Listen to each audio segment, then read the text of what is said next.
Okay, it is now broadcasting live. That was the issue with the Granicus software. Okay, well, good evening, everyone. This time we will begin the special City Council meeting of the Brentwood City Council Successor Agency for January 24th, 2023 at 5:37. And we have a roll call, please. Councilmember Mendoza? Here. Councilmember Meyer?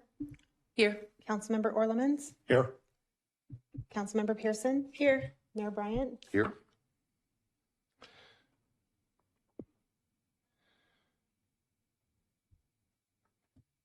At this time, we will begin discussion and direction on reinitiating the city's zoning code update with a more focused and phased approach to include revised preliminary project scope, preliminary project tasks, key deliverables and deliverable timelines, as well as overall budget and SB2 grant applications. And I'll turn it to staff. Thank you, Honorable Mayor and members of the City Council. We get to share my screen tonight. So tonight, the Community Development Department is requesting City Council input and direction on reinitiating the city's zoning code update with a more focused and phased approach. We do have a number of objectives for you tonight, which we hope to accomplish, including the following. I will be presenting background information on the zoning code update and how we got to where we are now. We hope to introduce and receive direction on a revised preliminary scope, including introduction of our preliminary project tasks and deliverables. We hope to receive direction on retaining the existing contracted consultant or moving forward with a new consultant for future work. If we decide to move forward with a new consultant, we hope to receive direction on attempting to utilize or repurpose a work product of that was previously prepared for potential recovery of grant funding.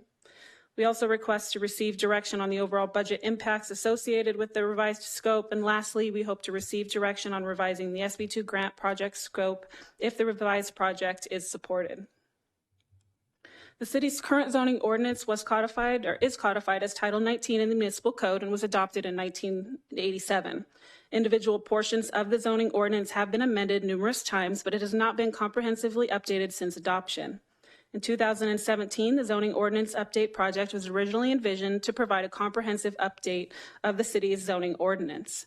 After that, in 2018, the city approved a strategic plan to include the zoning code update. It was then followed in 2019 by authorization of SB2 grant funding to help fund the project. And in 2020, the city adopted a CIP project to include the zoning code update, as well as a professional services agreement with Miller Planning and Associates.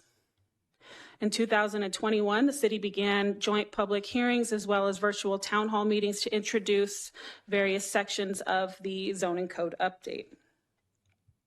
As part of the initial town hall and joint study sessions, MPA, or Miller Planner Associates, known as MPA, had worked on drafting the initial documents shown here.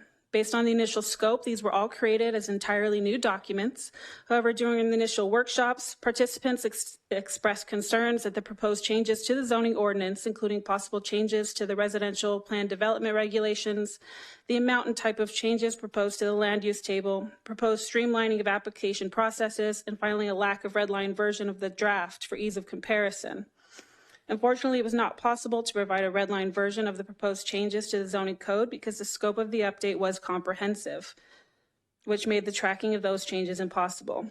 At that point, approximately $148,000 had been paid to MPA for the work done before the project was subsequently put on hold. Since 2001, staff has now revisioned the zoning code update to be scaled down in size and focused into specific tasks. Staff believes that many of the improvements to the ordinance can be accomplished at this time in a more transparent manner with an emphasis on community involvement without a comprehensive overhaul of the entire document. However, due to the need to update certain sections as quickly as possible, staff is recommending that the project be implemented with a phased approach with main tasks listed here. Our first task we have broken down into two subtasks, but both involve objective design standards. Staff is proposing to initiate a process to develop an updated and expanded set of objective design standards for residential development. An objective design standard can be defined as shown here and described further in the agenda report. A key component of several of the new legislation that has recently been passed is increased limitations on discretionary review processes, placing an increased emphasis on objective design and development standards as a primary criteria for project approval or denial. This includes legislation such as SB 35 that allows by right approval of certain housing projects, followed by more recently passed legislation, most notably SB 330, the Housing Crisis Act. In addition to AB 2011 and SB 6, which were approved in 2022, will go into effect on July 1st that may allow housing projects on site zoned for commercial uses. Task 1A, which is our interim objective design standards, is our initial phase and most time-sensitive task under discussion tonight. If given support, staff proposes to start immediately on draft interim objective design standards that may be reviewed and adopted no later than July 1st of 2023. Staff is recommending utilizing work initiated by MPA, as well as incorporating adopted standards from nearby communities. We do want to reiterate that our intent is to adopt these on an interim base only. Task 1B is to create permanent objective design standards. As part of our revised scope, staff is recommending hiring a new consultant to help with this task. This task will entail updating the city's specific plans as well as our current residential design guidelines to ensure that all current guidelines are objective in nature. We propose to use the current residential design guidelines as a starting point in order to create consistency in articulating the community's desires and ensure the new residential development respects the past while embracing the future. Staff envisions this process to include public participation and community involvement, with community outreach to begin in spring, with the final draft anticipated to be adopted by the end of 2023. The next task is task 2, which will help identify and provide the updates required by state law on the housing element. There are currently inconsistencies between the city's current zoning code and state law, which need to be rectified. Staff is proposing to do this in a transparent manner in which staff can provide a comprehensive analysis and background for all changes to be done through red lines of all code changes. Staff is proposing to start this task in the summer with completion at the end of 2023. Lastly is task 3, which could provide focused and prioritized updates. This task would provide updates to various sections of the zoning code to better reflect the community's values. Staff envisions changes to be based on feedback from the community and city council with an emphasis on public participation and community involvement. Potential changes may include changes to permitted and conditionally permitted uses, including self-storage facilities, car washes, and gas stations. At this time, staff is requesting direction on the larger picture and overall scope of this timeline. Since this task has the potential to vary from a very small number of focus areas to a very large number of focus areas, depending on future direction, we would hope to bring task 3 back in a few months to gain more insight into council's priorities, as well as with community outreach to gain public and community priorities. With our proposed scope laid out, we now need to go over potential funding and budget implications. Funding was originally approved as part of the capital improvement program, as shown here, with a total of $450,000 allocated towards the project. $310,000 of that came from the SB2 grant and $140,000 came from the general fund. SB2 grant provides funding to all eligible local governments to adopt and implement plans and processes that streamline housing approvals and accelerate housing production. The city of Brentwood is eligible for $310,000 under this grant. All SB2 reimbursements are required to be submitted by September 30th of this year in order to be paid by the end of the year. As currently proposed, Tasks 1A, 1B, and elements of Task 2 would likely be eligible for reimbursement under SB2 grant. Staff has presented before you 2 preliminary scenarios. Each of these is still higher level and may need further refinement as we get further along in the process based on many factors, including the previously discussion of how robust Task 3 may become.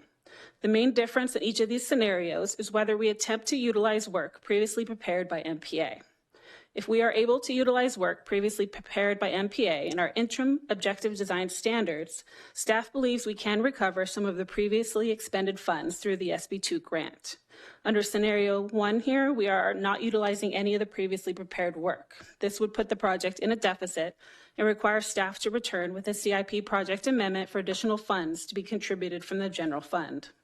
If council provides direction to utilize previously prepared work from MPA, staff will move forward with the tasks and put together a more formal and precise budget to confirm that no additional funds will be needed. But staff believes that the project may be able to move forward fully without additional funding. I want to thank you all for your patience tonight as we move through this proposed zoning code update scope.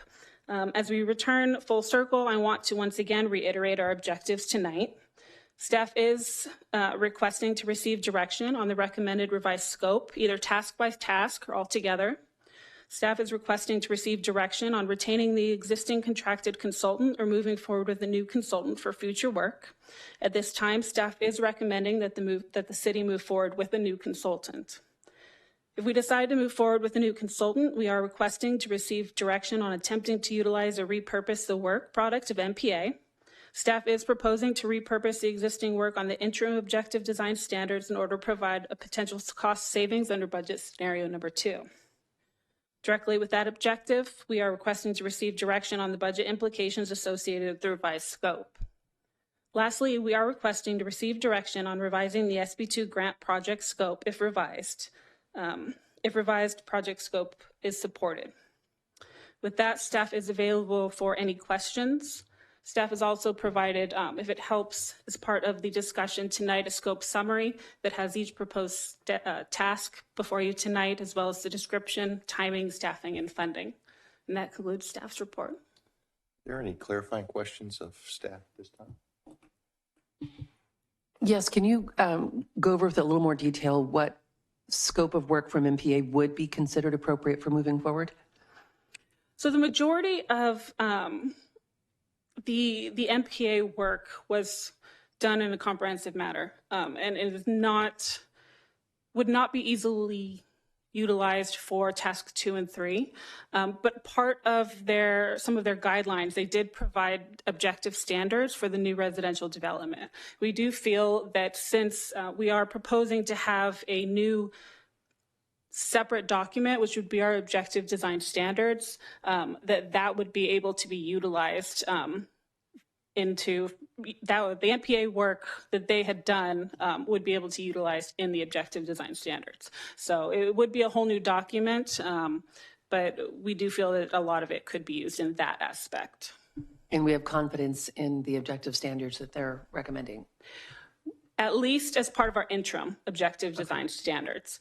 We are confident that they can be utilized in that aspect. We would want to look more and see if they are more in line with our full long-term community values and goals that we want to have in our permanent design standards. But we have looked through them and believe that they are adequate for our interim design standards at this time. And if we do end up revising them for the more permanent version of it, is that going to be an additional cost to the general fund? Or will enough of this transfer over and I think as long as they're used for, in part as the interim, then we would be able to utilize the funds just across the board. Okay, thank you. Any further clarifying questions? Seeing none at this time, we will open public comment. Margaret?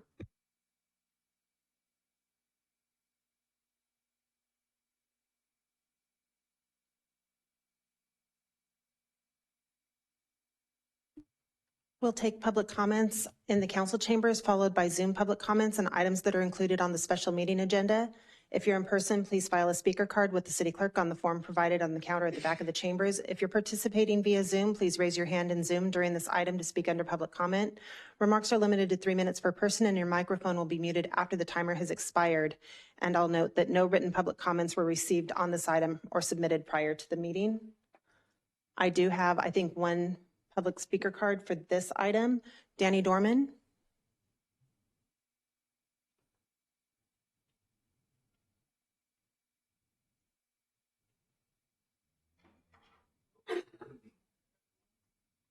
Let's see. Well, When the world ends, there will be two things that survive: cockroaches and a family whose name rhymes with Reno. Ah, damn it, that's not the one. Hold on. Three things are certain in this town: death, taxes, and Bridlegate. Oh, no, not that one either. I'm sorry, that's for later on. Here it is. Today is National Appreciation Day. In this vein, I want to thank and show my appreciation before I get into what it is we're here tonight. First, the support of artists of all sorts. In particular, Krita, my son. He's an award-winning recording artist who graduated from Heritage High. He was one of the first in the graduating class. He is a recording artist who started his career and business here in Brentwood.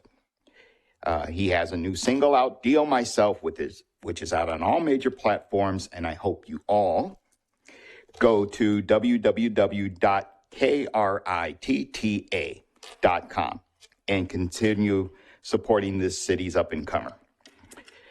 Next, Ms. Miguel Ascension and his small business, Major League Cuts, which is here in Old Brentwood. I Care Dick Galleria, and Simon the Jeweler.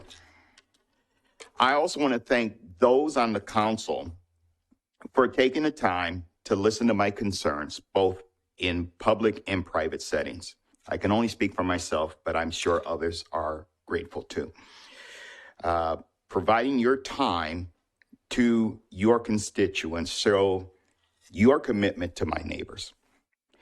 And lastly, Chief Herbert, who's not here tonight, I know he's out of town, for taking the time to discuss my thoughts on our drone project. It was open and honest dialogue, and I truly do appreciate that. With my 45 seconds, I wish, because I didn't hear it, that this meeting would take into account roads and infrastructure, because all I heard was housing. And one is got to be hand in hand with the other. Specifically, as the one I always jump on, any conflicting SBs or ABs that will balance housing and infrastructure. Thank you. See you at 7.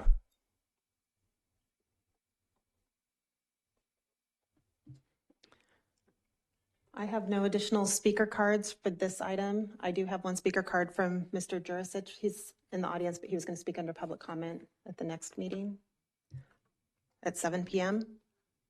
And I have no hands raised in Zoom. Thank you. At this time, we'll close public comment and move into council discussion. Who would like to start it off?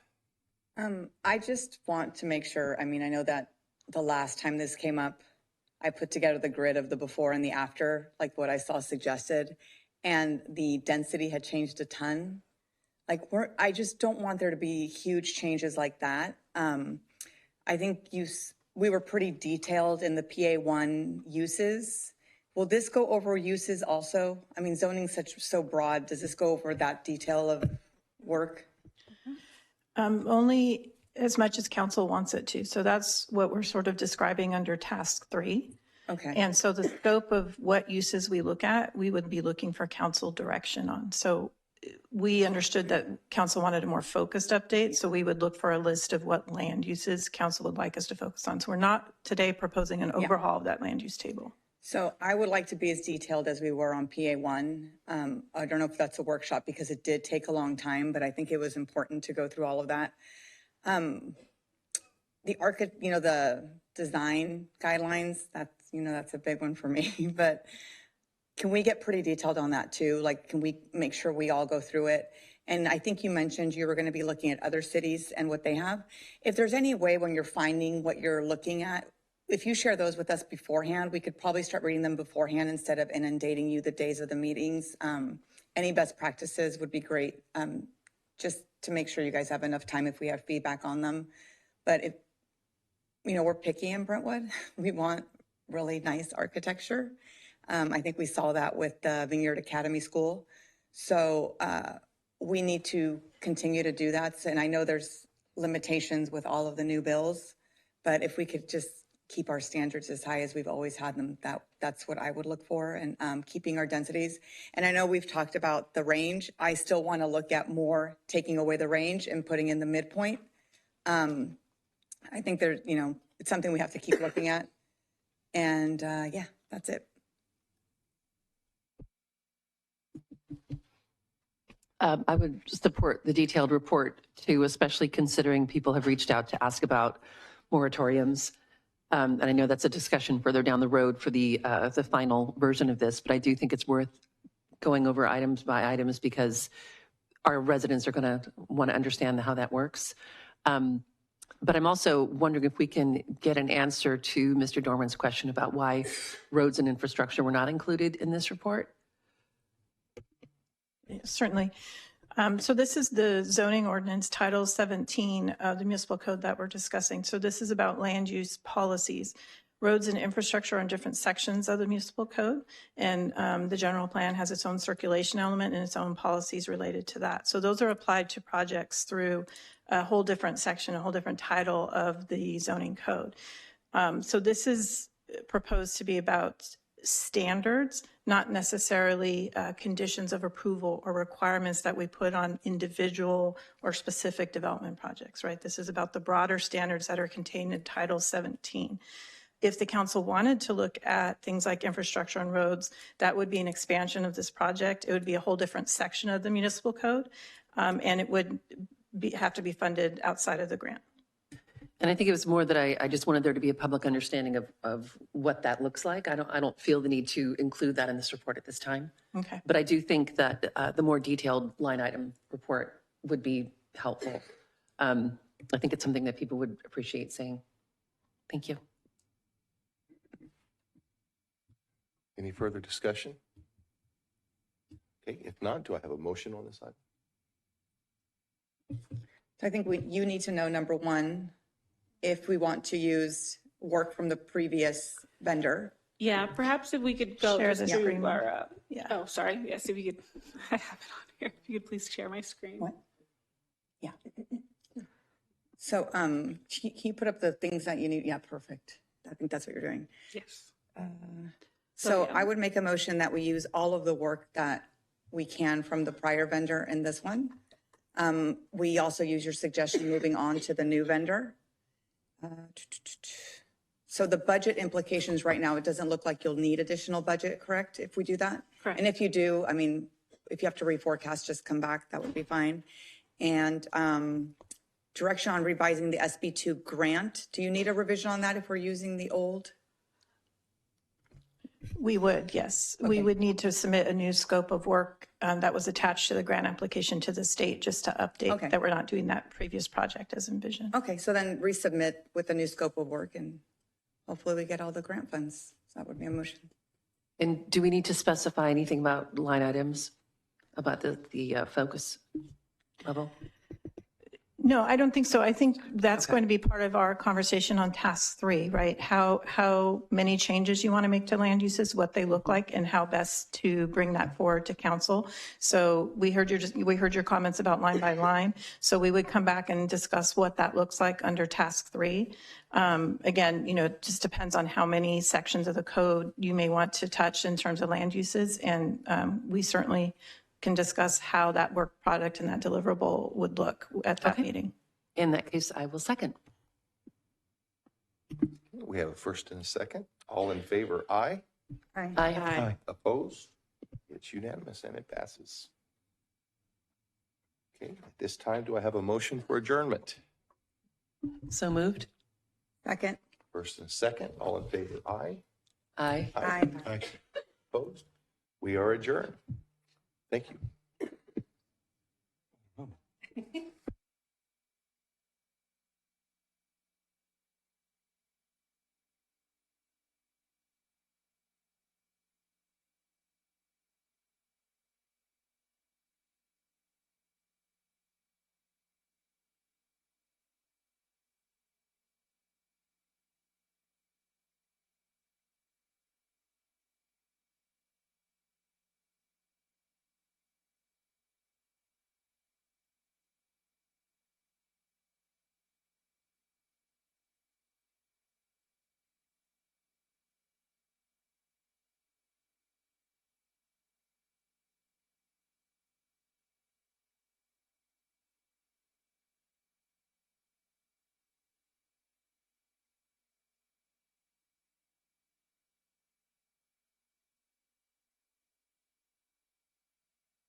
Good evening, everyone. Thank you for joining us tonight.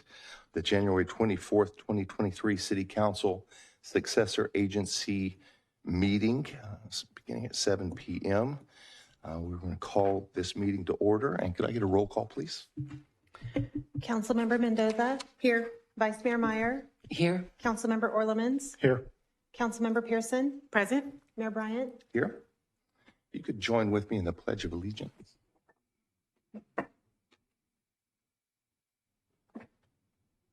I pledge allegiance to the flag of the United States of America and to the republic for which it stands, one nation, under God, indivisible, with liberty and justice for all.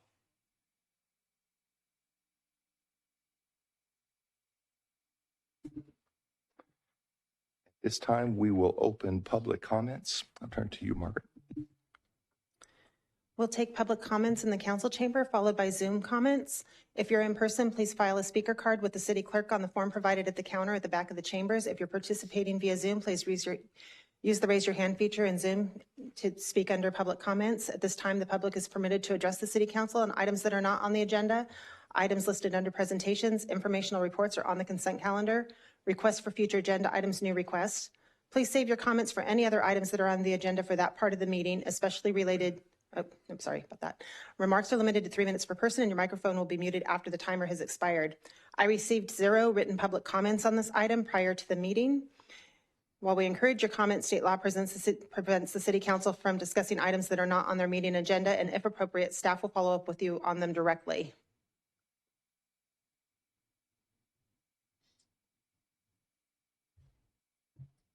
I have 3 in-person speaker cards. I'll start with Bobby Jurisic.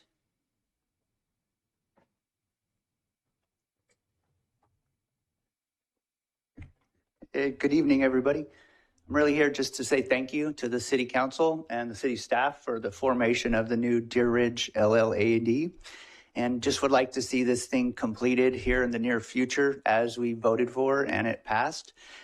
It's been a while, but I understand there were some complications and that's normal.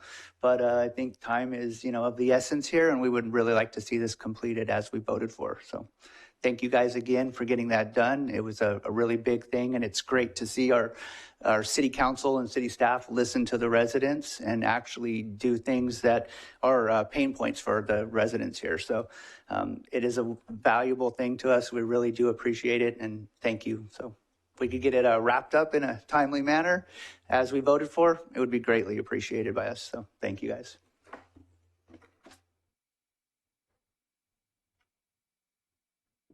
The next speaker is Victoria Sandberg, followed by Danny Dorman.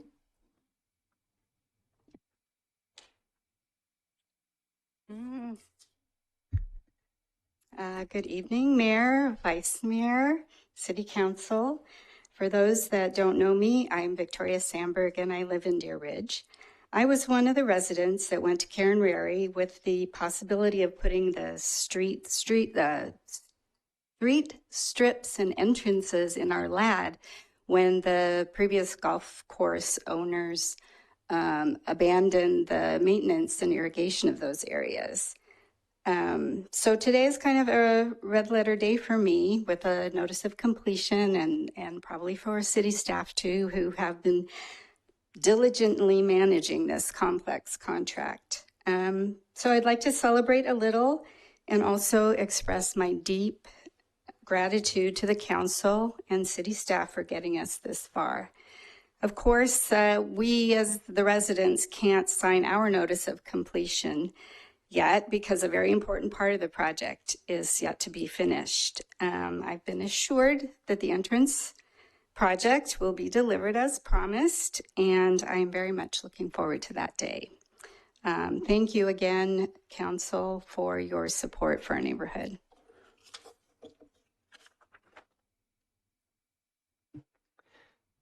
The next speaker is Danny Dorman.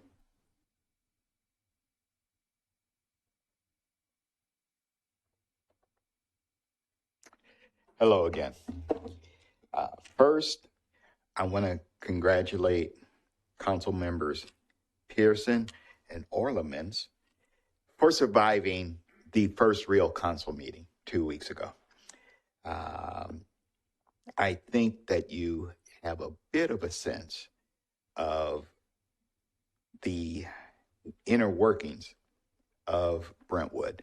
And I want to say any advice that you're given, you may want to take with a grain of salt.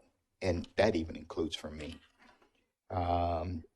Because unelected officials, the Chamber of Commerce, political insiders on both parties don't really have the interests of your neighbors in mind.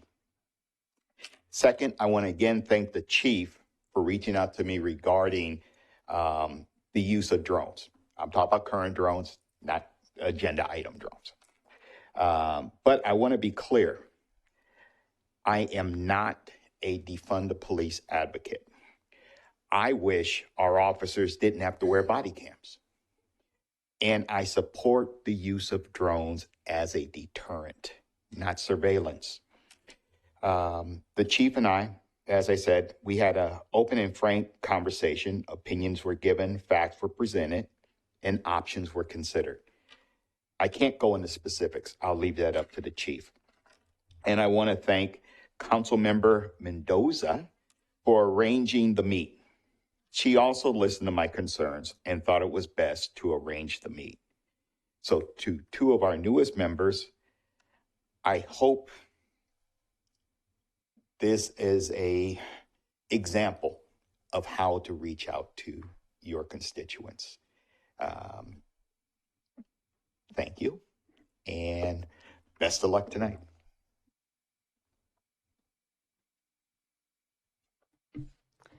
I have 5 hands raised in Zoom. I'll start with Ian Cohen. Mr. Cohen, go ahead. Hi, can you hear me? Yes, go ahead.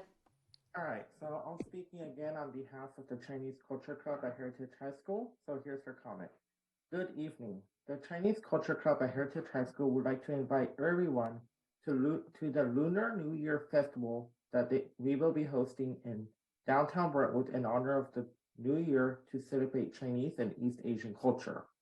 We will be having a lion dance at 9:30 a.m. So if you'd like to see something very special and authentic Chinese culture, make sure to go. Thank you. Their event is going to be from 9 in the morning to 1 p.m. on Oak Street, right in front of City Hall in the downtown library. We would like to thank the Parks and Rec Department a ton for their collaboration and letting us pull off this event. We really appreciate everything they do over there at the community center and in the City Hall floor. And I hope everyone can attend the Chinese New Year event. It will be special. And that's all for my comment. I have someone else that will be speaking on behalf of the Youth Commission. Thank you all and have a great night.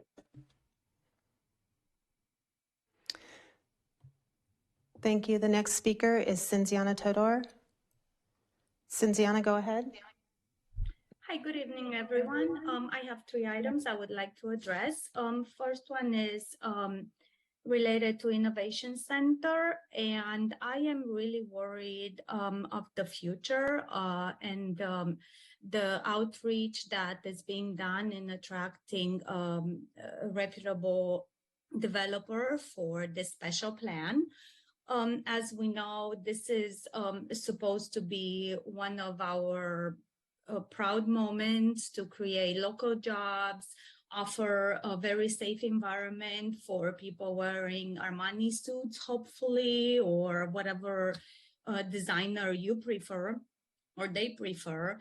And I would like to congratulate the city on putting out the marketing video on YouTube. It got a lot of attention and rave reviews. So thank you for doing that. However, my worry comes in where we're driving by that area and we see all the homeless settlements around it. No reputable developer will build something that's a flagship type of development and building around homeless encampment. So please, please, please get that under control. Let's see what we can do. Let's get these people off the streets, offer them services, and help them get, the help they need. Also, I would like to ask the City Council to give direction to the planning staff to put back on the development list the initial submissions for and applications for any commercial or housing development. It's very important to know what's coming our way. Even if it's an initial state, we want to know about it, and you probably want to know about it. And Councilmember Pearson should know this, and I'm using air quotes since she fought so hard to defeat Bluebird development.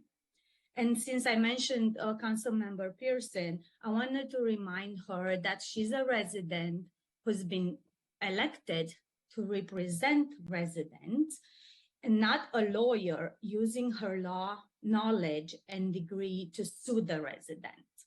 We've heard it several times in her very first full council meeting, threatening to sue residents.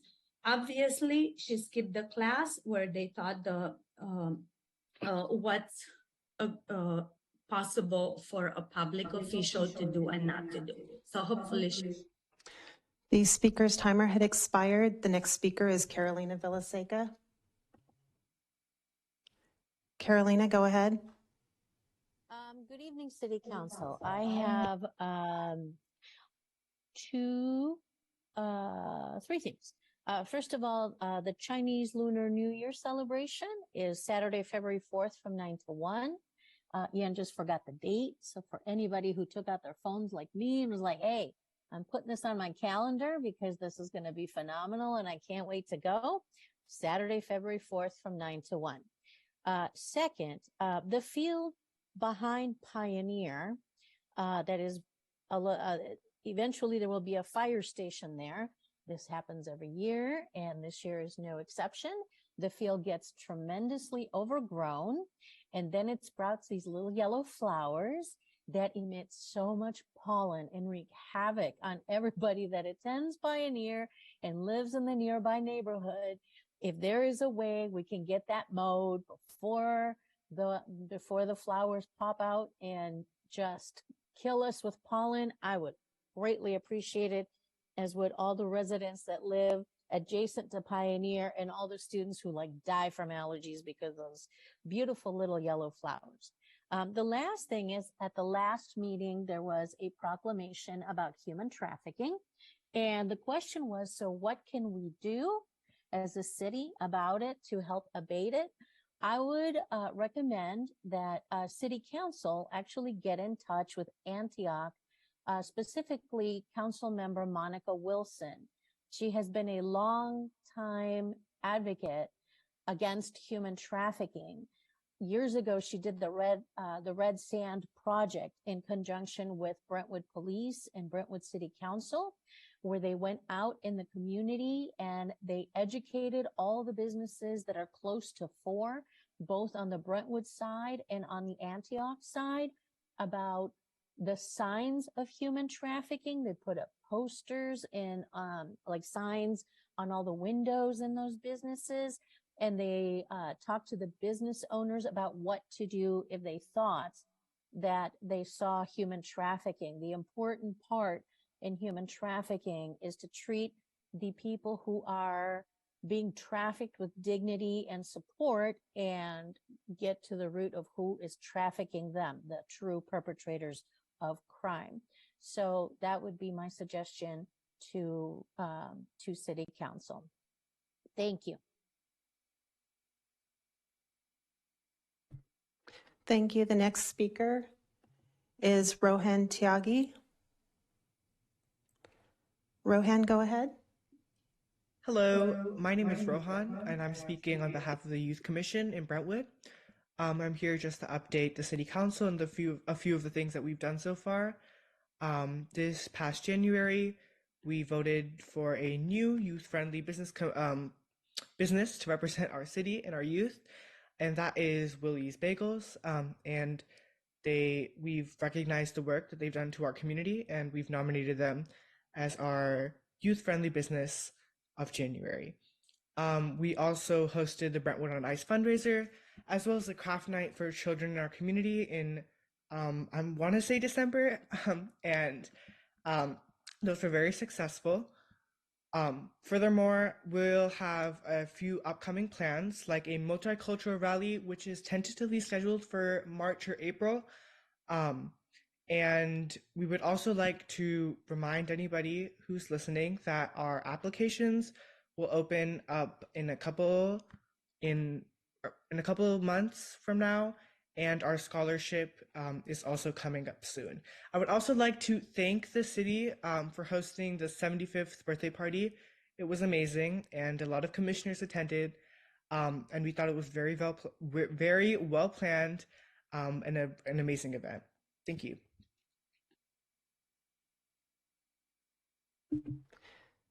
Thank you. The next speaker is Marisol Vallis. Oops.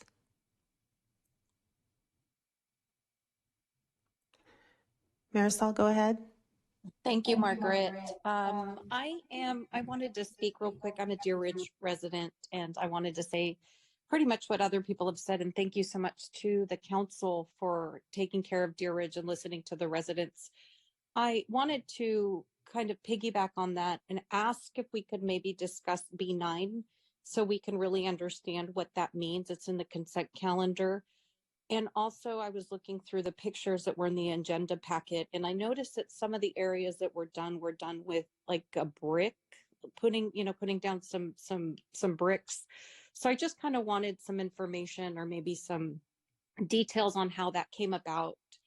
And if we could just see, I know that it said it's the completion, but does that mean it's outside of the fountain? We've been discussing the fountain. So I don't know if there's a way we could discuss B9 so that the residents of Deer Ridge understand exactly what that particular item represents and what it means. So thank you so much. Thank you. I have no additional hands raised and no additional speaker cards. Thank you. At this time, we will close public comment and move into informational reports from council members, committees, liaisons, and staff. At this time, I'll begin to my left, Councilmember Orlemans. Good evening. Thank you, everybody, for being here tonight. Had a really exciting couple weeks. We were able to, or I was able to attend the Cal Cities Conference up in Sacramento. It was an amazing event that was put on. Very educational for me as a new council member just coming in. A lot of great classes, and we got the opportunity to learn to work together a little bit better, I think, as a group. This Saturday, I attended the Brentwood 75th birthday here at the community center. It was amazing. My granddaughter got to blow out the candles on the cupcakes for the 75th birthday. She'll never forget that, or I'll never let her anyway. It was great. Thank you to the staff, for everyone, for putting that on. It was amazing. The time capsule and everything was great, getting to see the history of Brentwood coming to life. Thank you.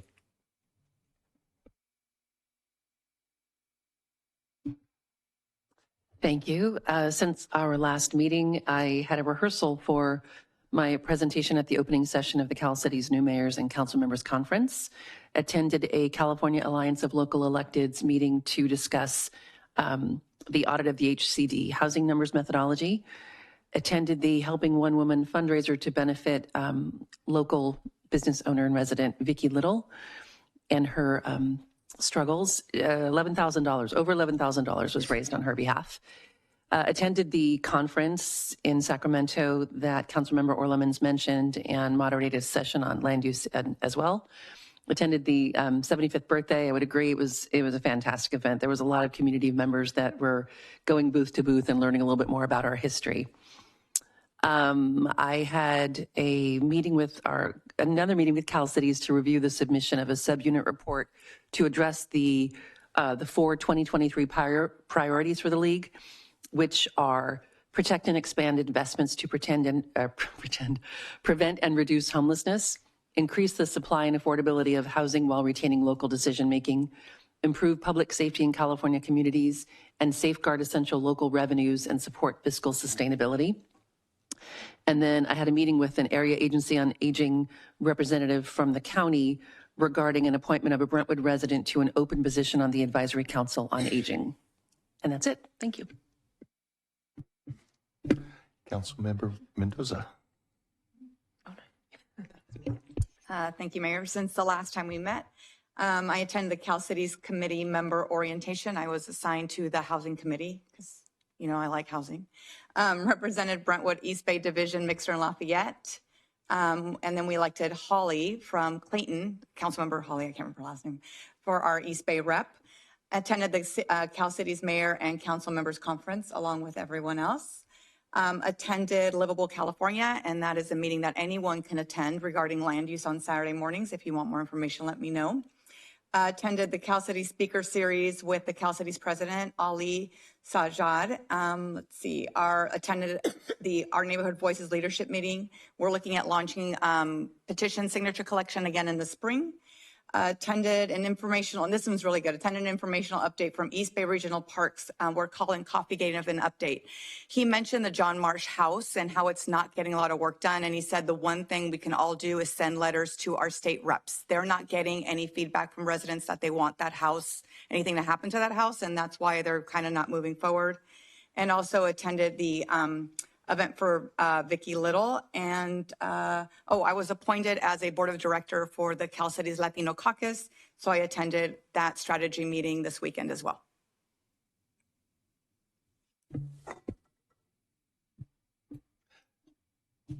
Councilmember Pearson.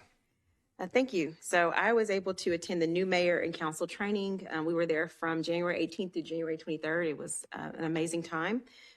Put on by the League of California Cities. It was nice to see our vice mayor present. She did a phenomenal job. And it was actually really nice to see our mayor, like a little celebrity in the hallways there. Nonetheless, it was nice to interact and to get to really know the people who we serve as co-council members with. Additionally, I attended the 75th birthday for our city, and I have to say that it was really, really nice. There's nothing, especially with the things we see going on in Half Moon Bay and in Monterey, it's really nice to have community building here. And so it was nice to see all the families that came out.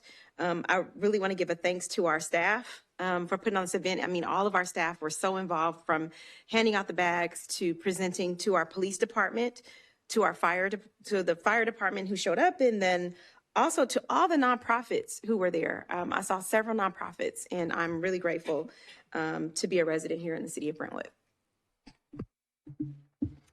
Thank you. Since the last time we met, I had a meeting with one of the mayors of one of our adjoining cities regarding how we would be able to best work together to increase the value that we all present as East Contra Costa County cities to bring in economic development. I also attended the 75th birthday of the city as well. And I have to agree with what everyone else said. The city staff did such an outstanding job. I absolutely love living in our community and seeing the growing families and the growing diversity and the excitement and all of our nonprofits that really are sometimes the very first point of contact when our families have needs or emergencies. Usually one or more of those nonprofits are there helping, and it's great to be a part of a community with that involvement. I also attended the ILG workshop. The Transplan Commission, the ECRFA and BART Commission, the State Route 4 Bypass Commission. I also met with representatives from the County Fire Advisory Board, along with our city manager and Director Mickey Sabota. sorry. Regarding some fire abatement and prevention issues that we're going to be able potentially to partner with at little to no cost to the city to really bring a lot of benefit to our residents. Also, I met with attended the Cal Cities Conference in Sacramento and met with numerous residents who unanimously just wanted to let me know how excited they were about the direction of our community and the rain being stopped, and thanked me.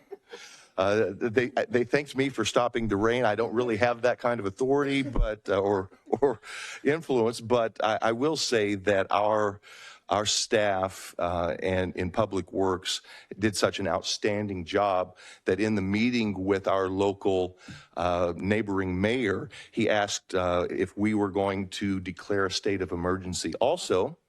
And I said, we can't, because we don't have one in Brentwood, because we have had good planning and we have excellent staff. So I always like it when other mayors are jealous of our great city. And with that, I have nothing further to report. At this time, we will go to item B1. And we have the privilege to issue a proclamation proclaiming February 1st to March 1st, 2023 as Black History Month. And Vice Mayor Meyer and myself are going to ask Mr. Philip Arnold to come to the podium. We'll meet you down there with your family and representatives as you choose. Do we need to poll this item before we do this? I took that as the mayor pulling the item. I was going to pull that and B9, so I'll just go ahead and state those two things. Pull B1 and B9. Thank you.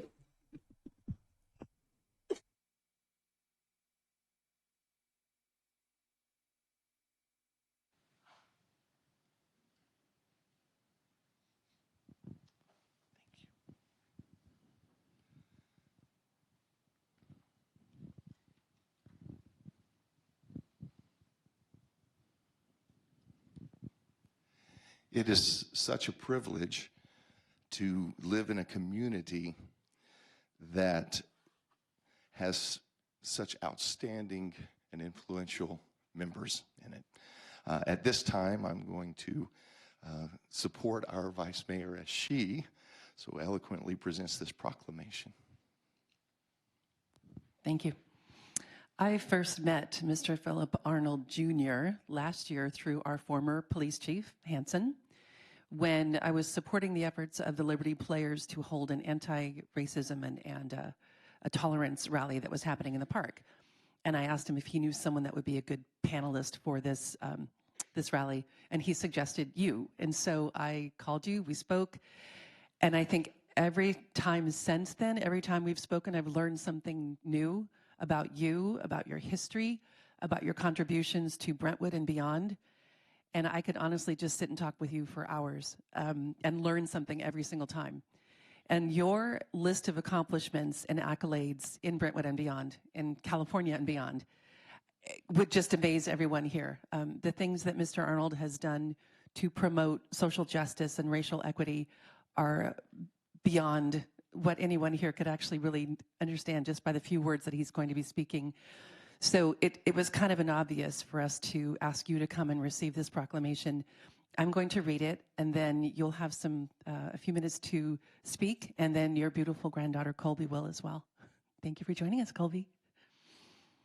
Whereas we celebrate the many achievements and contributions made by African Americans to our economic, cultural, and political development through bravery, perseverance, faith, and resolve, often in the face of prejudice and hardships. And whereas their fight for equality, representation, and respect motivates us to continue working for a more promising and peaceful future, and whereas the observance of Black History Month is a call to each and every person to reflect on the contributions of African Americans, to remember the past and learn from it so that we can build a better future for all. And whereas Black History Month is an occasion to rediscover the enduring stories of African Americans and the gifts of freedom, purpose, and the opportunity they have bestowed upon future generations like Colby. Now, therefore, be it proclaimed that the City Council of the City of Brentwood does hereby recognize February 2023 as Black History Month and encourages residents to join us in honoring our diverse heritage and culture and continue our efforts to create a world that is more just, peaceful, and prosperous for all. Dated this 24th day of January, 2023.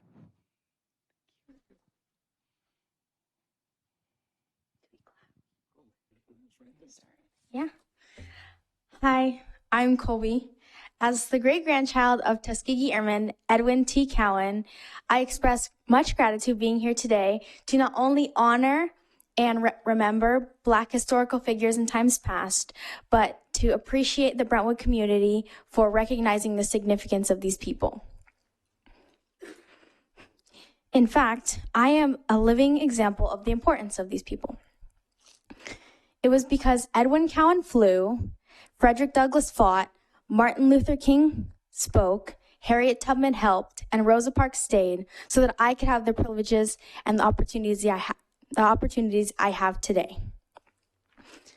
With that, I live my life every day with pride for my heritage and background, and I'm excited for the people that are here to come. Thank you.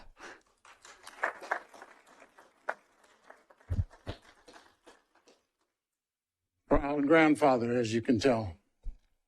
My wife, I must always introduce her because she's put up with me for being a husband in training for 51 years. I'm still in training. Shelley, please stand. Shelley is the daughter and granddaughter for Colby, but she's also the daughter of one of the original Tuskegee Airmen. And I've learned a lot from him, and what I wouldn't give to have another cigar and a shot of Jack Daniels with him and learn from him. I'm grateful here because when I was Colby's age 14 years ago, I watched on 14 years old. I watched on TV a young lady get escorted by the name of Ruby Bridges into school with federal marshals. And I've come across a number of different things in my lifetime that have made me better, not bitter, because bitterness will kill you from the inside out. You'll end up in the hospital. But I can remember the day that Brown versus Board of Education was passed. And it took them about 2 years to make that happen, where I actually had to go to, my mother told me, you've got to go to the white school next year. And I didn't know what that meant because I was comfortable where I was in the colored school, if you will. I got there and I was greeted with rocks, slurs, spit, punches by just a handful of kids, to the point that I used to pray at night, Lord, let me wake up white tomorrow so this nightmare will be over. But God had a plan for me, and several years later, he made me very big. And my bullies turned to buddies because I found out I could take out my rage and anger on the football field, and they would cheer me for doing it. So that was an outlet. But I've had a blessed life to be in a lot of different places. I'm a veteran. I'm a proud veteran. I'm a product of the National Security Agency, where I was a Russian interpreter, monitored Soviet Air Force communications with a top secret cryptographic code word clearance out of the Middle East across the Black Sea. And you can't tell a book by its cover, and you wouldn't know that.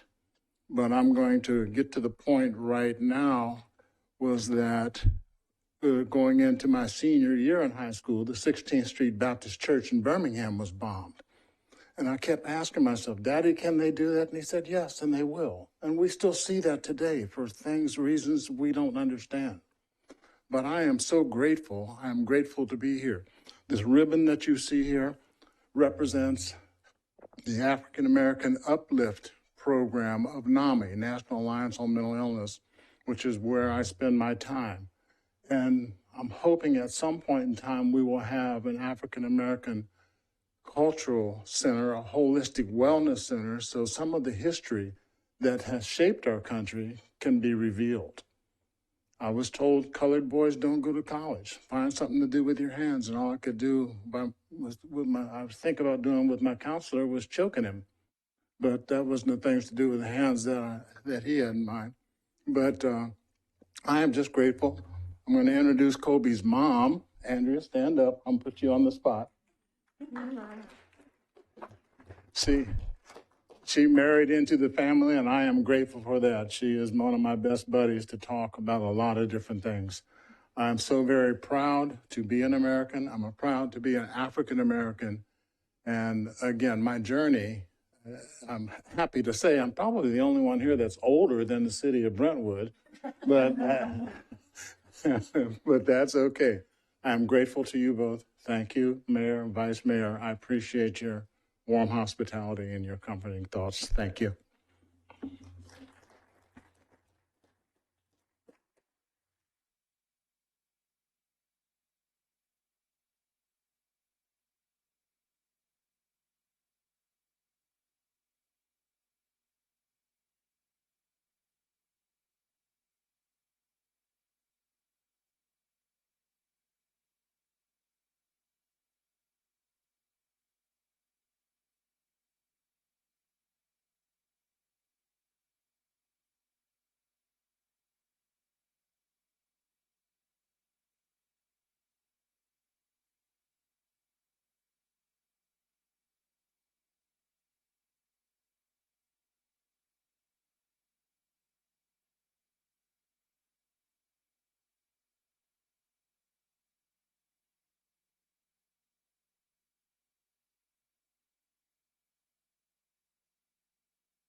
Can I make a motion to adopt all of the items not pulled from the consent calendar?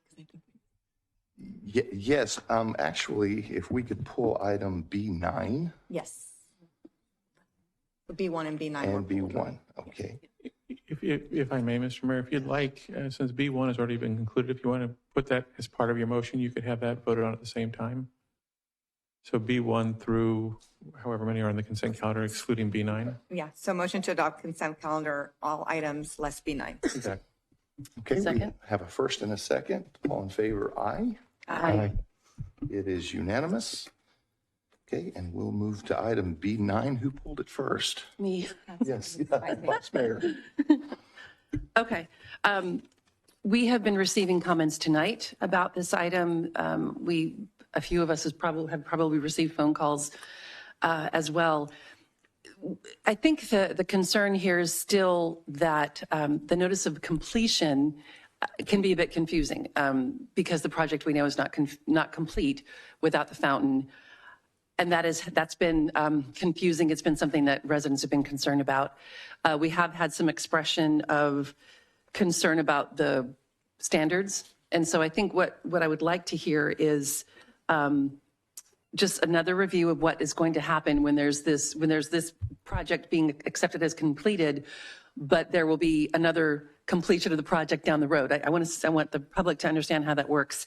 I've also heard some reports about plants that were dying or dead. And so I want to make sure that if that has happened and we've noticed it, maybe we've done something about that. I'd like to hear that progress.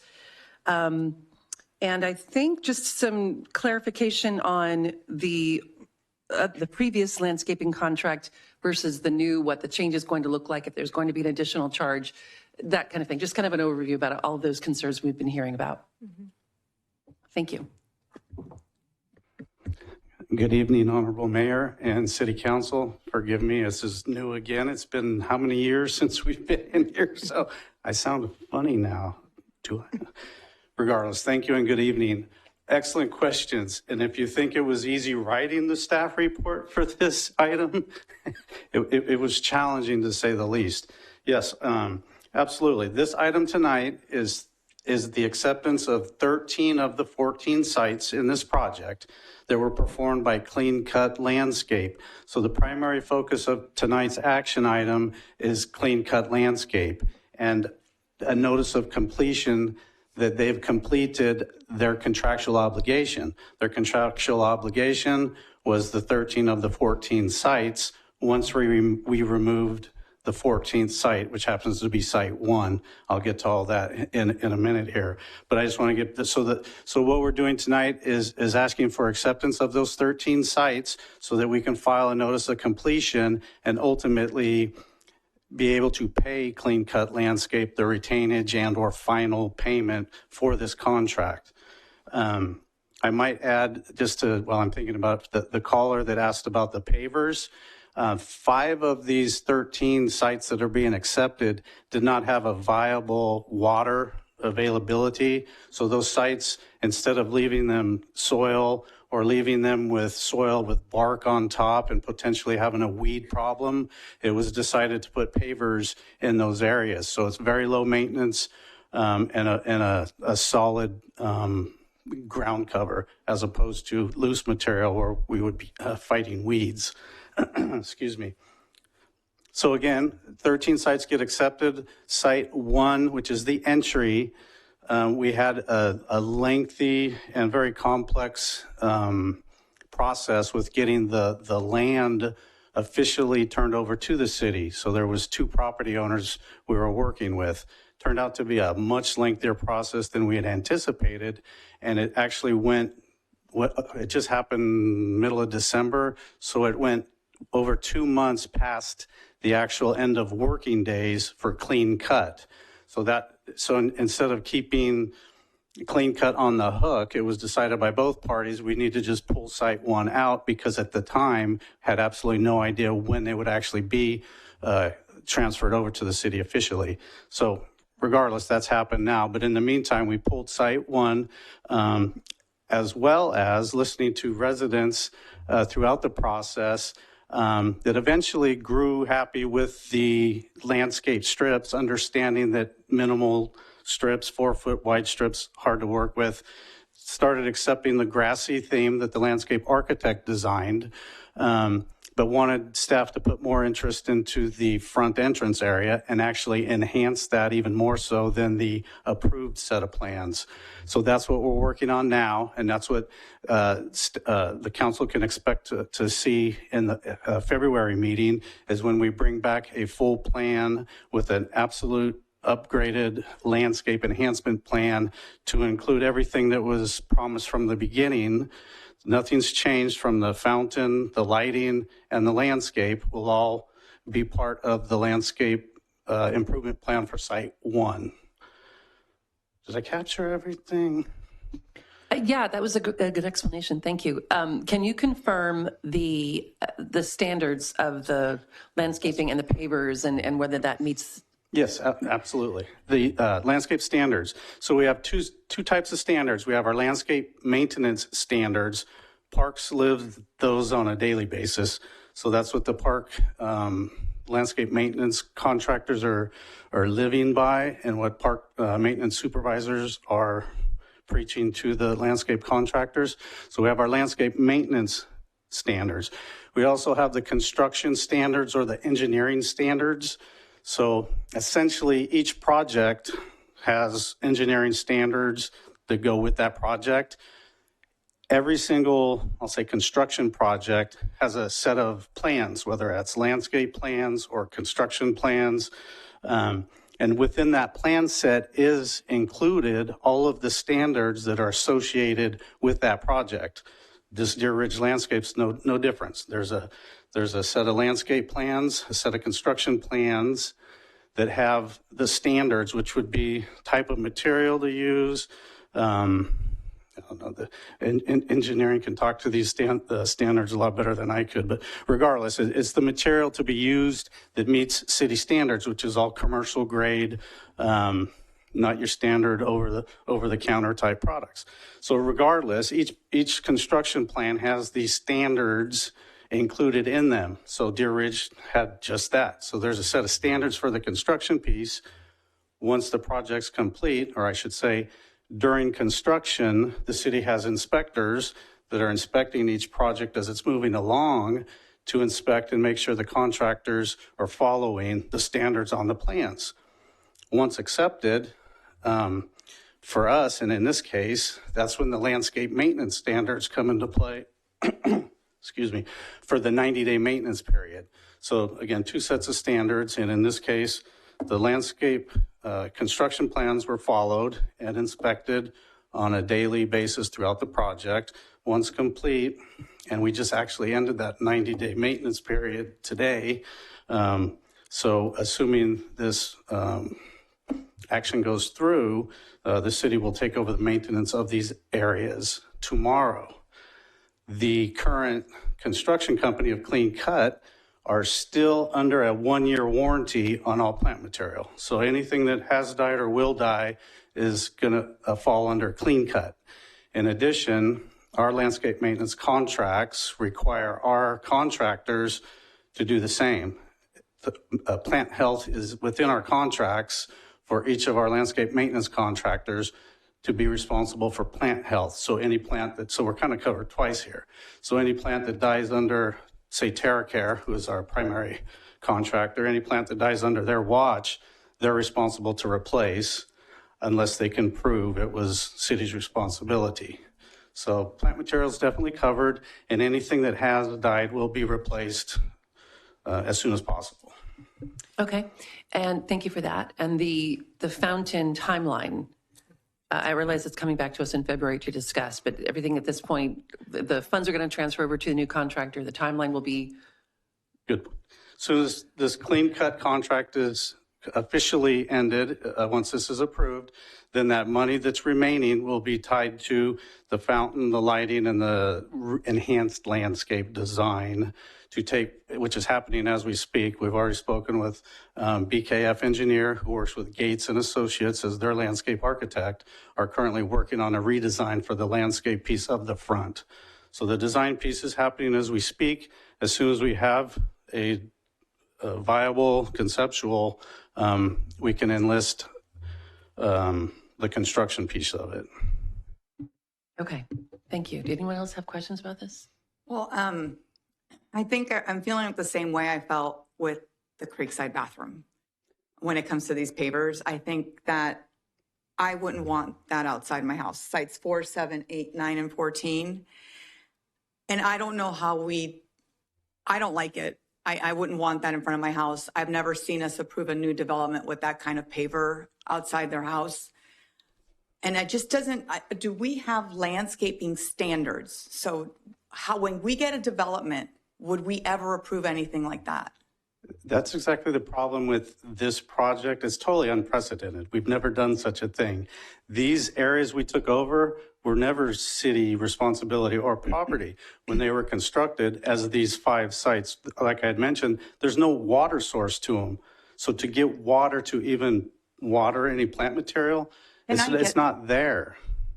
Was there any other option? I mean, this looks really bad. I mean, it is like, it's just bad. Was there any other option that was presented? Bark, which would be a weed problem. Cobble, which then you would have. But they're paying for it in their LLAD, right? So like weeds would be covered by what they're paying for in their taxes, right? No, absolutely. The pavers were included in the original set of plans that were approved a long time ago and have been out there for everybody to view. So it should not come as a surprise that the pavers were installed. I guess to me, it just came as a surprise of how it looks. I don't know. I think that, I mean, and that's shame on us if we saw it and we thought it was okay. But I think in the future, we probably shouldn't look at to install something in front of someone's house that looks like this. And with all due respect, none of those sites are directly in front of a house. But they're in neighborhoods, right? End of a court, and I know They're in the neighborhood, yes, but not Yeah. directly in front of a house. Yeah, but I mean, I've gotten calls about it, like, these are awful. I mean, we've been getting calls. I mean, I think they even came to council before about how awful they look. So, I mean, I know there's nothing we can do at this point. I just hope that, I mean, we need to make sure we don't have things that look like this. And it just takes me back to that Creekside bathroom, and the first one we were gonna do looked similar, like in quality to this. I think we want higher standards in our town. That's all I'm saying, is like, maybe next time we can work at having something that looks nicer, and maybe just have a little meeting with the residents and show them the materials, kind of like when you do your house, right? Like, these are the materials, this is what it's going to look like. And maybe that way it won't come as much of a surprise as it is coming right when I saw the pictures. Understood. Thank you. So I do have a question. I think you potentially answered that, and thank you for your presentation tonight. I don't have so much as a problem with the pavers. I like them. I have a problem with the concrete and the discoloration between the concrete on some of the photos. One looks gray, then right next to it on the same block, it looks tan, and then one looks white. So it is off-putting. It's a stark difference, and I know we can't match concrete one for one, but it's nowhere near close. That's one of my apprehensions about the look. But more importantly, I think that Victoria Sandberg asked a question earlier about the completion of the entrance. And I know that Vice Mayor asked the same question. Once the completion is done, I think it would be really nice for us to get that information, or we get an expected completion date, so that the residents have an idea when it's going to be completed, something that we can potentially post on our website or send that information out. Absolutely, and that's why we had expected to come back in February and have a full schedule explanation of what's coming and whatnot. And in the pictures defense, it was, I actually took those pictures during one of our rain events a couple weeks ago, so the colors are going to be a little off, but I totally get what you're saying on the concrete. Thank you. I appreciate that. Yeah. There are no further questions of staff. Do we have a motion on item B9? I'll make a motion to approve item B9. I second that motion. Okay, we have a first and a second. All in favor, aye. Aye. Opposed? It's unanimous. Mr. Mayor? Yes. Before we move on to the public hearing, if we could have request the city clerk read the titles of the two ordinances that the council approved in the consent calendar. Now that we don't do the roll call vote anymore, we sometimes miss that, and I didn't pick up on it until after you started this presentation you just heard. So we can have the titles read of both ordinances. I think it's B11 and B12. Then the council can just revote on the consent calendar. Thank you. Thank you. Yes, Margaret. Thank you. The ordinance for item B11, an ordinance of the City Council of the City of Brentwood repealing and replacing section 17.100.005 of the Brentwood Municipal Code regarding accessory and junior accessory dwelling units and determining the ordinance to be exempt from CEQA. The ordinance for B12, an ordinance of the City Council of the City of Brentwood amending section 2.48.020 of the Brentwood Municipal Code pertaining to the appointment process for arts commissioners. Thank you. This time we'll move into item C1. I'm sorry.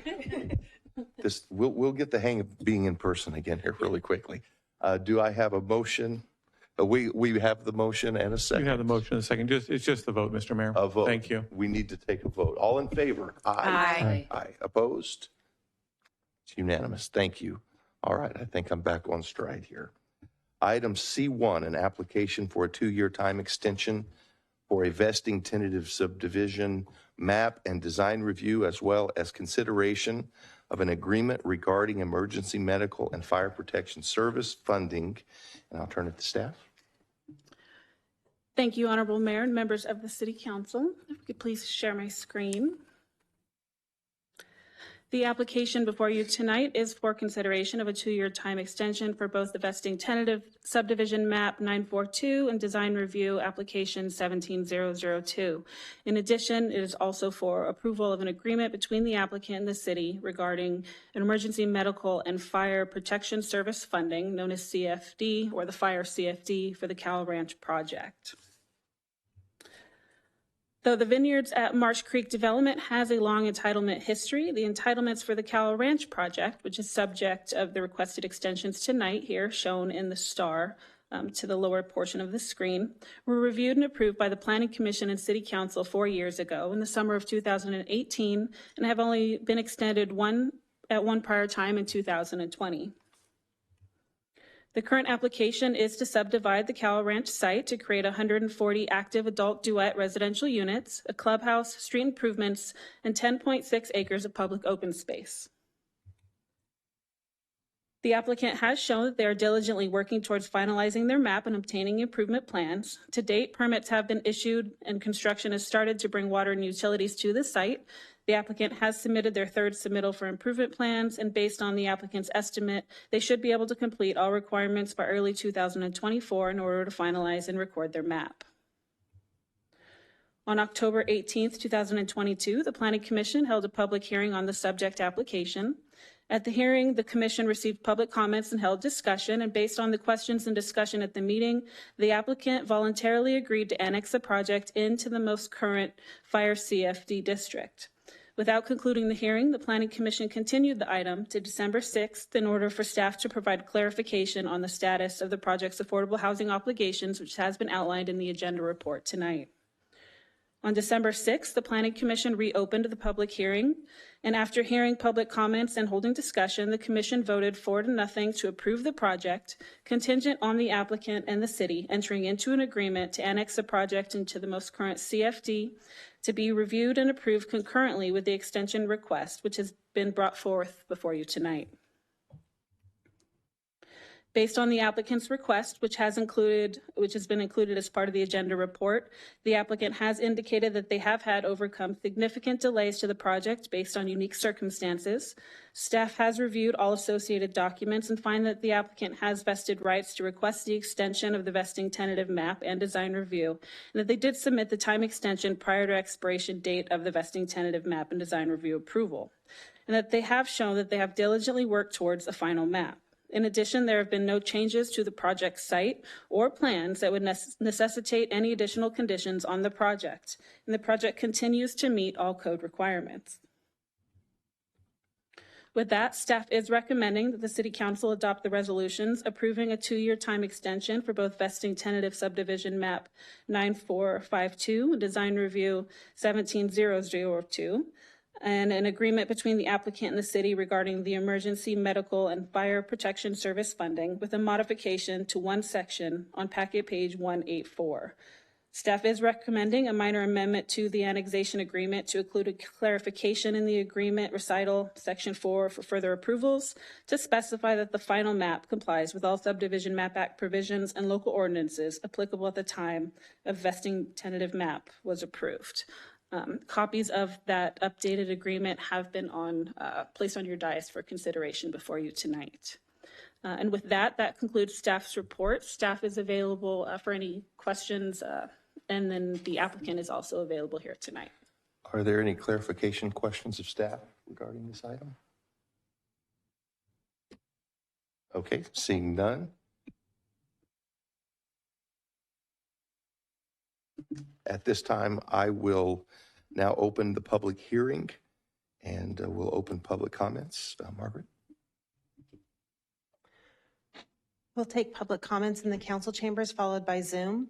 On this agenda item, we'll start with the applicant, who will be given 10 minutes. If you're in person, please file a speaker card with the city clerk on the form provided on the counter at the back of the chambers. If you're participating via Zoom, please raise your hand in Zoom during this item to speak under public comment. Remarks are limited to 3 minutes per person, and your microphone will be muted after the timer has expired. No written public comments on this item were submitted prior to the meeting. And if the applicant's available, I'll set the timer to 10 minutes.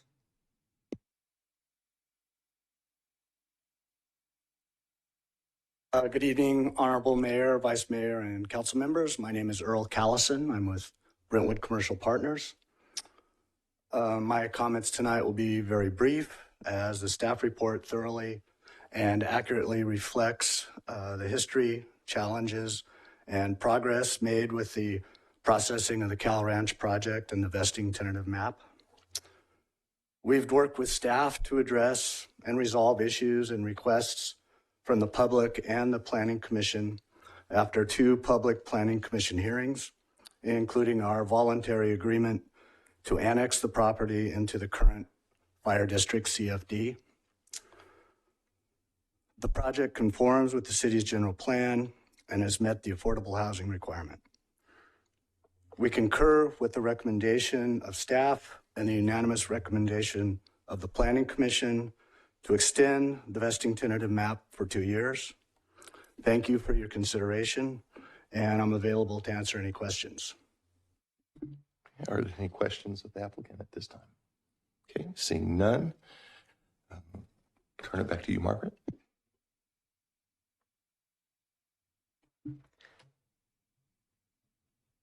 You just reset the timer.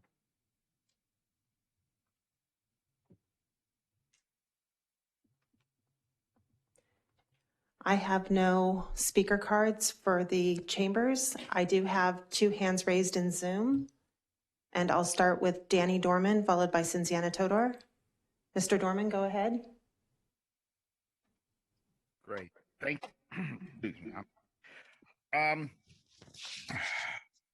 Let me start with something that was just said about the applicant putting the paperwork in on time. That is not accurate. Now, it was late one day, but it was late. So for staff to give a comment that appears that they did what they were supposed to do, they being the developer, that is not accurate.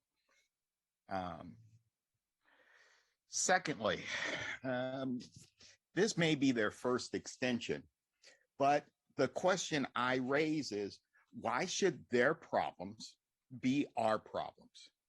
Their problem in 2020 was a dispute with their engineer. That's their problem. They didn't arrange anything with Shea vis-a-vis the water, gas, and all that stuff. That's their problem. Everything that they've come up with, and I'm talking about the planning meeting before, those were all their problems. It wasn't anything the city did. It wasn't anything, the closest in 2020 in regards to act of God would have been COVID, but that hadn't even started yet. It wasn't a problem in 2020. So, and then the usual suspects, COVID and supply chain. I'm so sorry. COVID and supply chain. You know, how many times are developers going to pull that rabbit out of the hat? Now, I know people are thinking, well, if we give them the continuance, then we won't have to worry about density. To which I say, it's either all density or no density. I am not a fan of density. I am not. That being said, if the rules apply that density has to be enacted, and it's for all those nice reasons, helping the homeless, giving our cops and firefighters a chance to move in, all those things that everyone keeps pushing for the need for density, then let it fall into density. How many times are we going to give O'Hara and Lone Tree and other areas, they have to do density? Oh, but no, in the affluent area, no.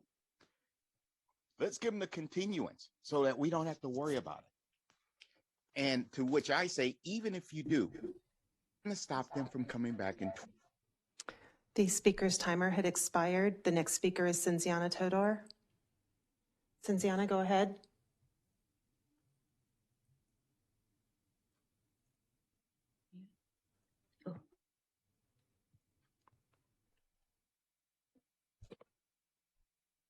Hello, can you hear me?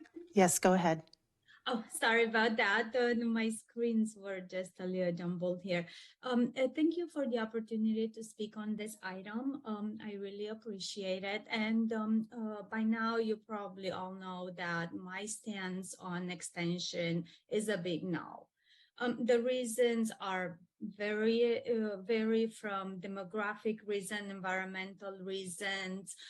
We don't really know how Brentwood's gonna look 2 years from now. So if this developer or builder is really set on delivering on this project and they're very serious about it, they can put in a new application with the same parameters and go through the normal process. Also, I just heard entitlements. We gave this several years ago to people who built a lot of neighborhoods around Brentwood for senior citizens without putting in sidewalks. That's a real safety issue for me. I walked those neighborhoods. I would not be comfortable living in there. I'm not really sure, like 100% sure how this plan looks like. And most likely it will be no sidewalks again, because it will maximize the number of units they can fit in. So another aspect is the circumstances or challenges mentioned in the letter requesting the extension are no fault of the city and not our residents' problems. If there's always challenges, we face them on our daily lives. But we're not going to city council and say, listen, I lost my job, you need to pay for my mortgage. Or allow me to do whatever I want because I lost my job. So again, all I hear is entitlement. And again, if you allow and say yes to discontinuance, you should have some restrictions or requirements or any kind of terms that will be applicable according to our policies at the time they break ground for this development. Our municipal code supports that. And I was I was not surprised of the arrogance of the applicant during the planning meeting, mentioning that, oh, you can't give us any more restrictions or conditions for approval. The speaker's timer had expired. I have no additional hands raised and no speaker cards.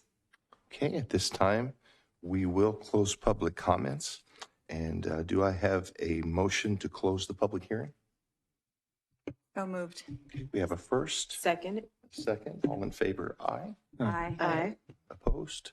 It's unanimous. At this time, I will open council discussion. Is there any discussion on this item? Yeah. I think it's not a secret that I'm a proponent of affordable housing. We as a state have an issue with affordable housing. The governor says it, our legislators say it, but we really do nothing to address it. And we keep building middle income, high income homes. We know that one of the demographics that's affected most by housing inaffordability are seniors. We're seeing seniors actually become homeless at a higher rate. So I'm glad that you opted into the CFDs, but I would also like to see you opt into the affordable housing. I think our new requirement that we have enacted. I understand that you paid in lieu fees. I don't see why the city can't pay those back from our affordable housing fund. And then also I sent our attorney today, our municipal code 17.810.010, effective action, section D, which states a development agreement shall not prevent the city in subsequent actions applicable to the property from applying new rules, regulations, and policies. So I'm fine with approving this if you partake in our affordable housing, and thank you for already agreeing to the CFDs. But right now, I think it's important to have affordable housing as part of this development.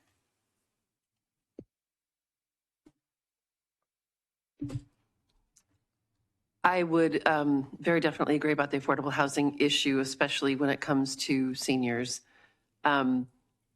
I have asked the question, and I haven't received an answer yet about the difference between the in lieu fees then versus what they would be currently, and the applicable numbers for the affordable housing percentage then versus now. So there's a difference there, and I mentioned it during our meeting and hoped for an answer about that. Like currently, the affordable housing in lieu fee that was paid what would that mean in numbers today? And what would be the overage? If I'm explaining that well. During the meeting, you seemed to understand what I was saying.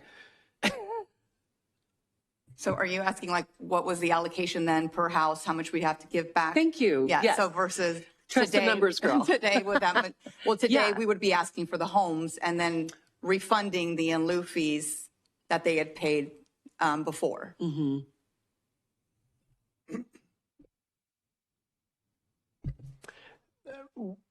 We did not prepare that answer. One of the issues we need to look at is when it was approved and what the affordable housing obligation at the time was and what that value would be today. I think it was at the 2%, but it might have been at the 10% at the time, but I'm not recalling offhand. Can you look up the total number of houses, the 1.6 million, what the per house was, or did it vary depending on sub neighborhood? Through the mayor. The $1.6 million, as I understand it, was negotiated as part of the larger development agreement that was negotiated as part of the larger development project, not just the Cowell Ranch piece. So I'll defer to planning on this item, but that number was negotiated long before this particular map was approved. Jennifer or Alexis, if you want to weigh in on the timing of those two things, it might shed a little light. But regardless of the timing, I don't see why we couldn't just back into an allocation based on total units, and then spread the 1.6 million across it. And I'm understanding you're saying it was $1.6 million for the entire project, but you can do an allocation simply. I don't think it would be that hard to figure out what the appropriate is per unit. So the city has in lieu fees in the current cap, right, in the current fee schedule. I'm not sure what, there's two different amounts in the development agreement for the two different projects. I don't know, I'm not familiar with how those were calculated in the development agreement, but it would have been separate and apart from a 2% or a 10% or a 13%. The in lieu fees are based on the number of units. So I don't know, so we could just do the math and 140 units, what that would have totaled out to in that development agreement. But I can look up the current fee and we can figure out the delta. I'm not sure what the purpose of that is. Is it to just determine what the difference is as if they had paid that fee today? Well, I think our current code doesn't allow for anything, no in lieu fees over 9 units, correct? Not anymore. Yeah, so we couldn't even have a delta because our code doesn't allow for it. Right. So I'm not sure what the purpose of the exercise is other than to what they might have paid. It's more about the numbers than about the actual fee. Trying to get an understanding of what it would have looked like to do the numbers today and how that translates then versus now. Because I'm trying to figure out, like, if we could have done this, if we could have done the numbers instead, affordable housing now versus the in lieu fees, which is of course what we're all leaning towards to bump our affordable housing numbers, how could that have translated? How could we make that work? What would it look like in today's numbers? Well, that I don't know. That's sort of an economic exercise and what the value of that money then is today, because the current code does not allow projects of this size to pay in lieu fees. Mm-hmm. You either build them or you don't meet the requirements of the ordinance today. Right. I think I understand Vice Mayor Meyer is Suzanne, no, Vice Mayor, a comparative analysis, whether we could do it or not. It just helps us to see what the difference in the 13% versus the amount that was paid then. I do have additional questions though. One of my questions would be first is, it's a 3-pronged question. How often do we get applications for extensions? How many applications for extensions are denied by the city? And what are usually the rationales for the denial specifically to this application that we would have?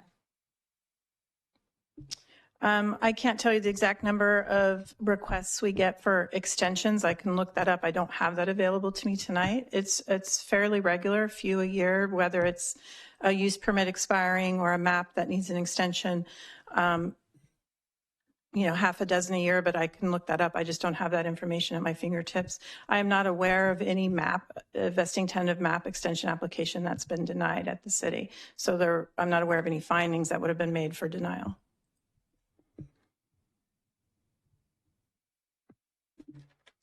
The third part of your question was that, yeah. I was like looking back at my notes.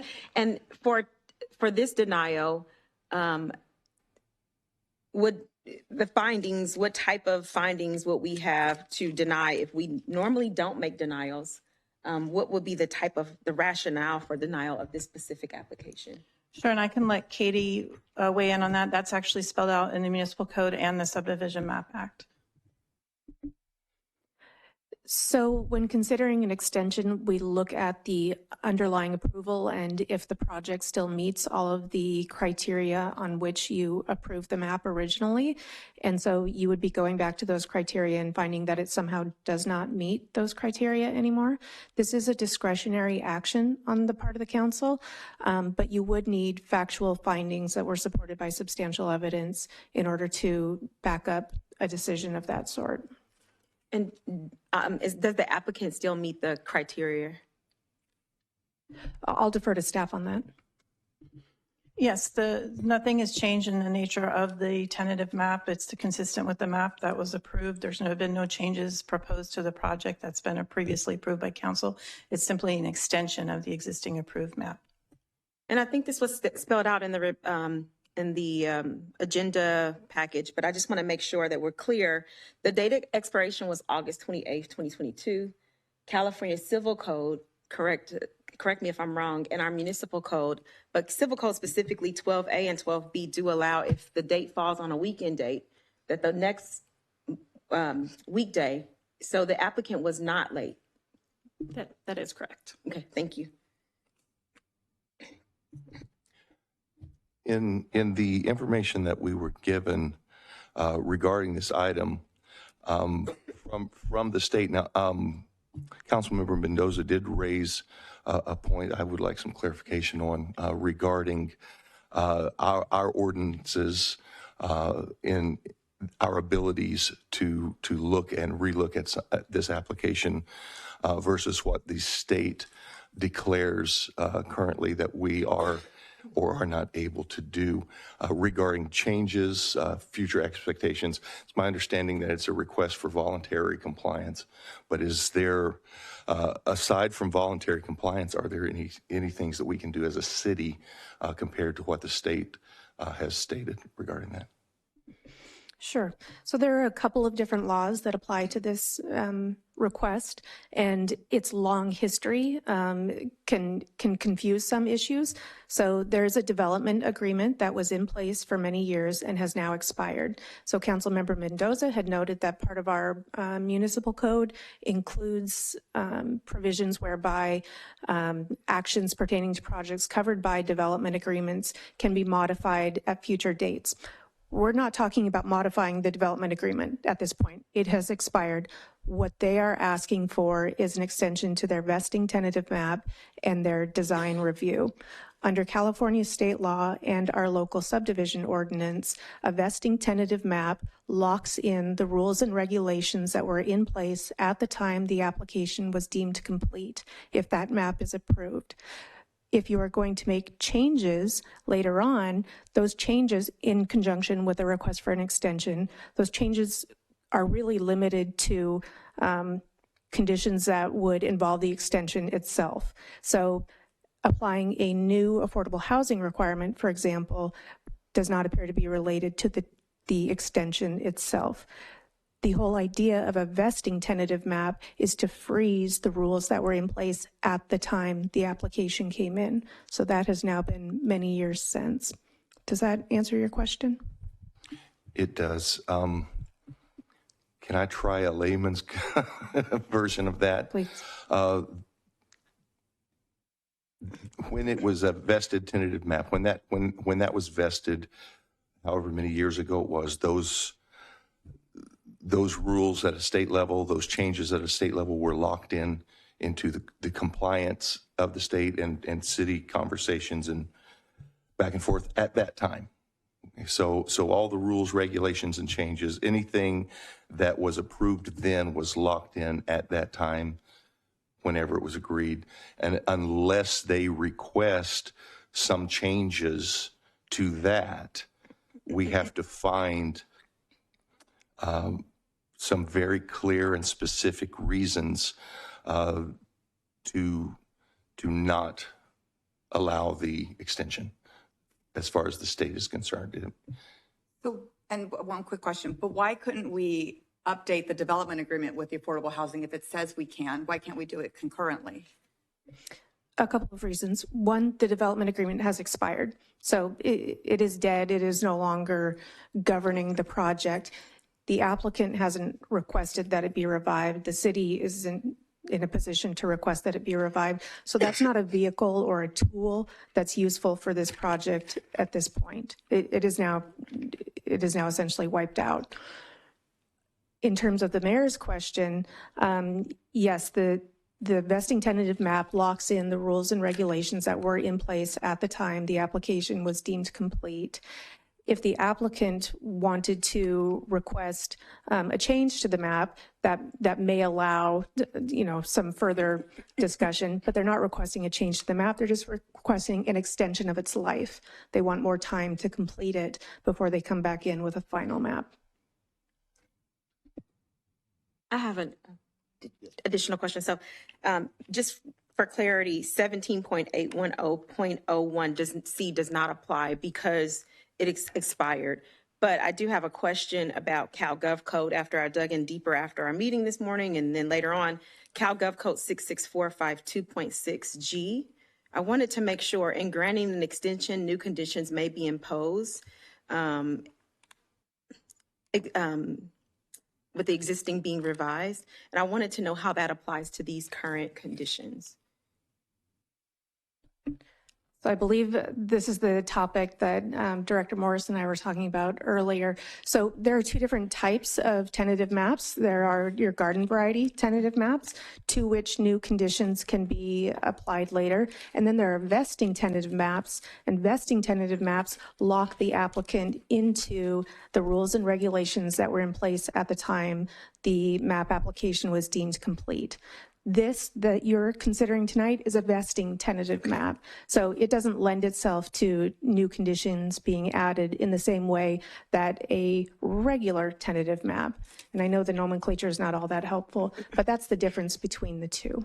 And that code section applies to the regular tentative map and not the vesting tentative map. So we can add conditions to regular tentative maps, but not vesting tentative maps. Thank you for the clarity. I appreciate that. Thank you. Okay, and sorry, but again, I'm not a lawyer, so I have questions. So if we don't have a development agreement, then what do we have? Like, what are they going to build? Don't we always have an agreement? Yeah, so development agreements are actually fairly rare in Brentwood. So most of the development applications we get are just for a map, design review, and whatever post-entitlement permits they need. And I should defer to Director Morris on this, but she could give you better. Did have a development agreement? It did as part of negotiations from roughly 20 years ago, but she'll have more information. It's weird. So why would that be okay to do away with? But so certain parts are okay, but certain parts are not okay. Yeah, no, none of this is straightforward. Development agreements are a contract and they have a term and they can be extended or they can expire. So the development agreement was extended once, I believe, and then expired. And it was not requested to be renewed or modified in any way. The project has conditions of approval and a resolution of approval that still apply to the project regardless of the development agreement. The development agreement is a tool that cities and developers often use to specify phasing, payments of infrastructure, reimbursement, extending lives of maps for large projects.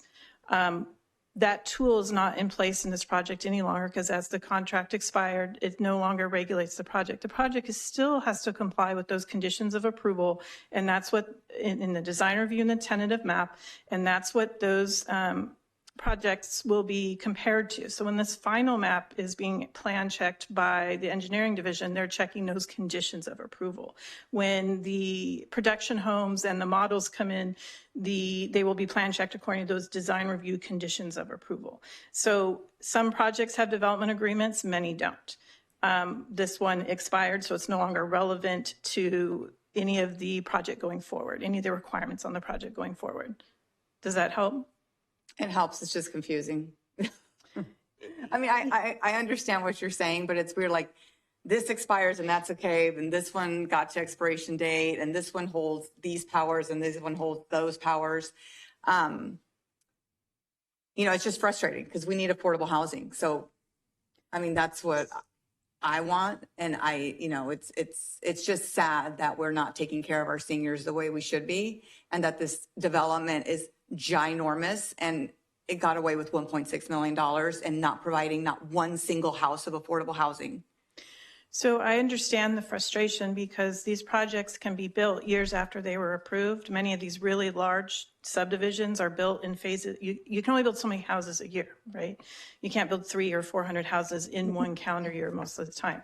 So they're kind of frozen in amber from when they were approved versus when people start to become aware of them and realize that they're real projects. If people aren't watching all these meetings all the time, which we wish they would. So I understand the frustration because the city went through a very public process to increase the affordable housing obligations on future projects last year, and made it very clear, the council made very clear that affordable housing is a priority for this community.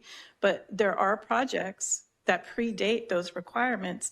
And because of state law, which are very protective of developers' rights and vested rights and that sort of thing, are very deferential to that, it's not easy. And in most cases, we can't say, well, this was approved 5 or 6 years ago, for example, but we want you to meet these requirements that we've just placed on new projects. We just don't have the flexibility under state law to do that. And it can be really frustrating because times change and people want projects to reflect their current values, but the state has vested those rights at a different time. I think I would just like to add, as far as the frustration goes, that the state laws around housing are trumping anything else we can possibly plan in our city. And for them to have such a big talk about affordable housing and the crisis that we're in the state for this, and then to not allow us the flexibility of trying to up that standard, it's mind-blowing to me because it has been such a huge thing with all of the housing laws approved by the governor, and for him to and legislators to allow for some flexibility and motion over here, but just talk about affordable housing here. Let's not actually give the cities the ability to have some impact in this way. They can trump all of our ordinances. They can trump everything we decide to do when it comes to housing. But when we try to do what they're saying we need to do when it comes to affordable, that just doesn't have any priority. It is very frustrating. And again, we do appreciate the CFDs, the voluntary CFDs. That does help, but that part of it is very definitely frustrating. Is it possible for me to speak to you in private with a legal question? How does that work if I have a legal advice question and I don't want to ask for it out here? Generally, we try to take care of those before the meeting. Oh, I didn't think about it. Yeah. So with the council's indulgence, we could consider a 5-minute recess. It's really up to the council. I think so, yeah. Is the council okay with that? Okay, then we will Thank you. recess for 5 minutes.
So at this time, we will reconvene the city council meeting.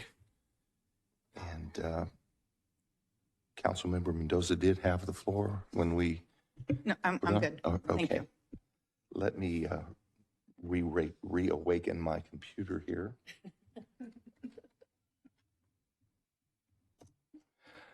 Okay. Well, at this time, are there any further, is there any further? You know, we haven't asked you, would you consider doing any affordable housing units for the community? And, you know, figuring out the math behind the per unit that you paid, and would you consider doing anything? And I know you probably don't want to do the 13%, but is there anything that you'd be willing to do?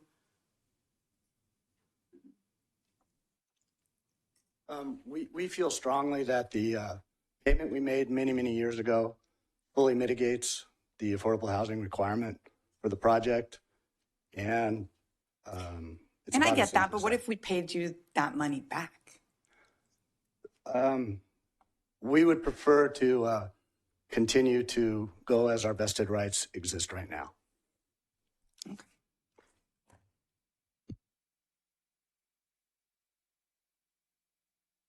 Is there any further council discussion regarding this item? If not, do I have a motion regarding this item?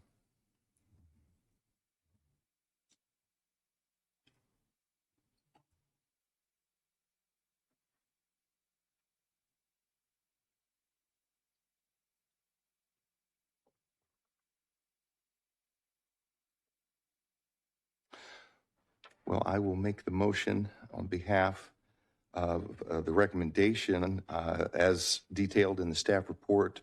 I move that we adopt a resolution extending the tentative map for 2 years. All in favor, aye? Wait, you need a second. I'm sorry, yes. Do I have a second? I rarely make. I'll second it. We have a first and a second. All in favor, aye? Aye. All opposed? No. Okay. The item moves. We will move into, and I do have a request of council, seeing that we have. 2 more motions, Mayor? Yes. 2 more motions to make. Oh, thank you. I'm sorry. Thank you. The design review and then Okay, the CFD. Thank you. As detailed in the staff report, I move that we adopt a resolution extending the design review for 2 years. Do I have a second? I'll second. Okay, I have a first and a second. All in favor, aye? Aye. Opposed? No. Okay. And as detailed in the staff report, I move to adopt a resolution approving an agreement with the applicant regarding annexing the project into the fire CFD and authorizing the city manager to sign it. Do I have a second? Second. Okay. Mr. Mayor? I'm so sorry to interrupt the vote. If I might remind you, staff had placed a slightly revised version of that CFD annexation agreement on the dais for your consideration tonight. For the public's participation, this is on packet page 184, and it relates to paragraph 4 of the agreement. It is simply adding a clause to make clear that the applicant will continue to need to comply with the Subdivision Map Act and our local subdivision ordinance in order to receive a final map. This is already the law. It's declaratory of existing law, but we're adding that language just in an abundance of transparency. So if you might consider that for your motion, and if the seconder would consider that for their support, staff would appreciate it. My motion includes the change in the ordinance. As does my second. In that agreement, thank you. Okay, we have a first and a second. All in favor, aye? Aye. Opposed? Okay, that is unanimous. Okay, the item moves. So with the indulgence of council, we have an item D2, that has the Brentwood Union School District staff here.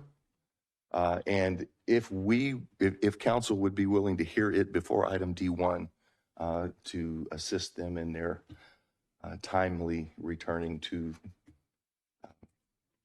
their homes or work, that would be wonderful. So at this time, we will go, thank you, to item D2, a resolution regarding a ground lease and memorandum of understanding between the city and the Brentwood Union School District for the Bristow Middle School Theater. I'll turn it to staff.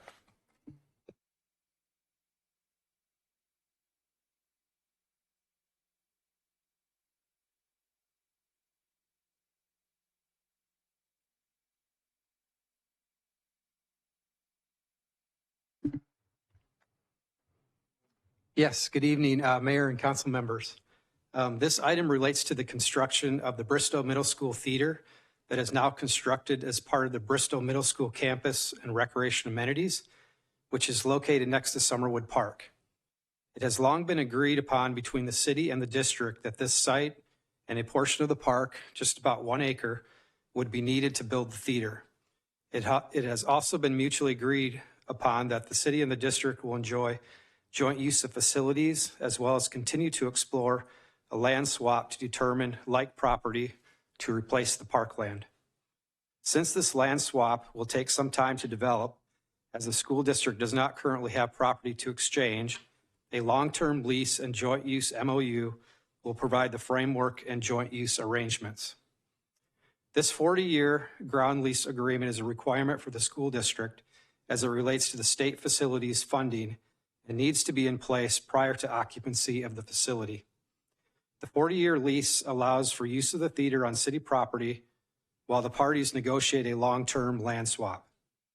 The lease does state that if the agreements are not executed within a 5-year time frame, the school district will begin making payments to the city of $5,000 per month for occupying a facility on city land.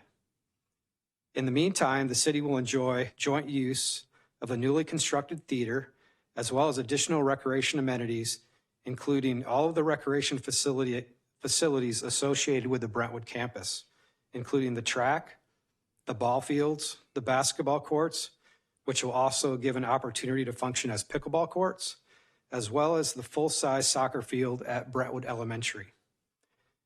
These additional amenities will benefit the entire community, and the Parks and Recreation Master Plan Needs Assessment identified specific needs, including more cultural arts opportunities, more basketball courts, more sports fields, and more pickleball courts. And this joint use arrangement checks all of these boxes and is a win-win for the city and the school by opening up more facilities for public use. It is the staff recommendation that the city approve the lease and the MOU, allowing the school district to move forward with occupancy, and which will allow the city to enjoy these additional recreation facilities through joint use. So this concludes my summary, and we also have Robin Schmidt here with the school district, who can talk in perspective of the school and would like to do a little presentation to show us what the theater looks like. And then I am available for questions after the presentation as well. Thank you. Good evening, Council. Thank you for the time tonight. A couple of things. Number one is really a thanks to the Brentwood voters who in 2016 passed Measure B. And one of those items in Measure B was to bring all of our theaters up to equality and our middle schools up to equality. So we appreciate that. This is one of those projects that's coming to completion after many, many years. And just as a reminder, Bruce remembers, I think we started the conversations about this project in 2018. And as you know, many projects take lots of time. And it's actually with a lot of appreciation on my behalf, who has been sort of the lead on this, as well as some of my construction crew, and working with the staff, your staff and legal team, and making sure that we work through and jump through all the hoops that are required and meet all the requirements as timely as they are. In front of you tonight, excuse me, that you can see on the screen is, this is what it looked like really June 2 summers ago. As you can all remember what that park looked like.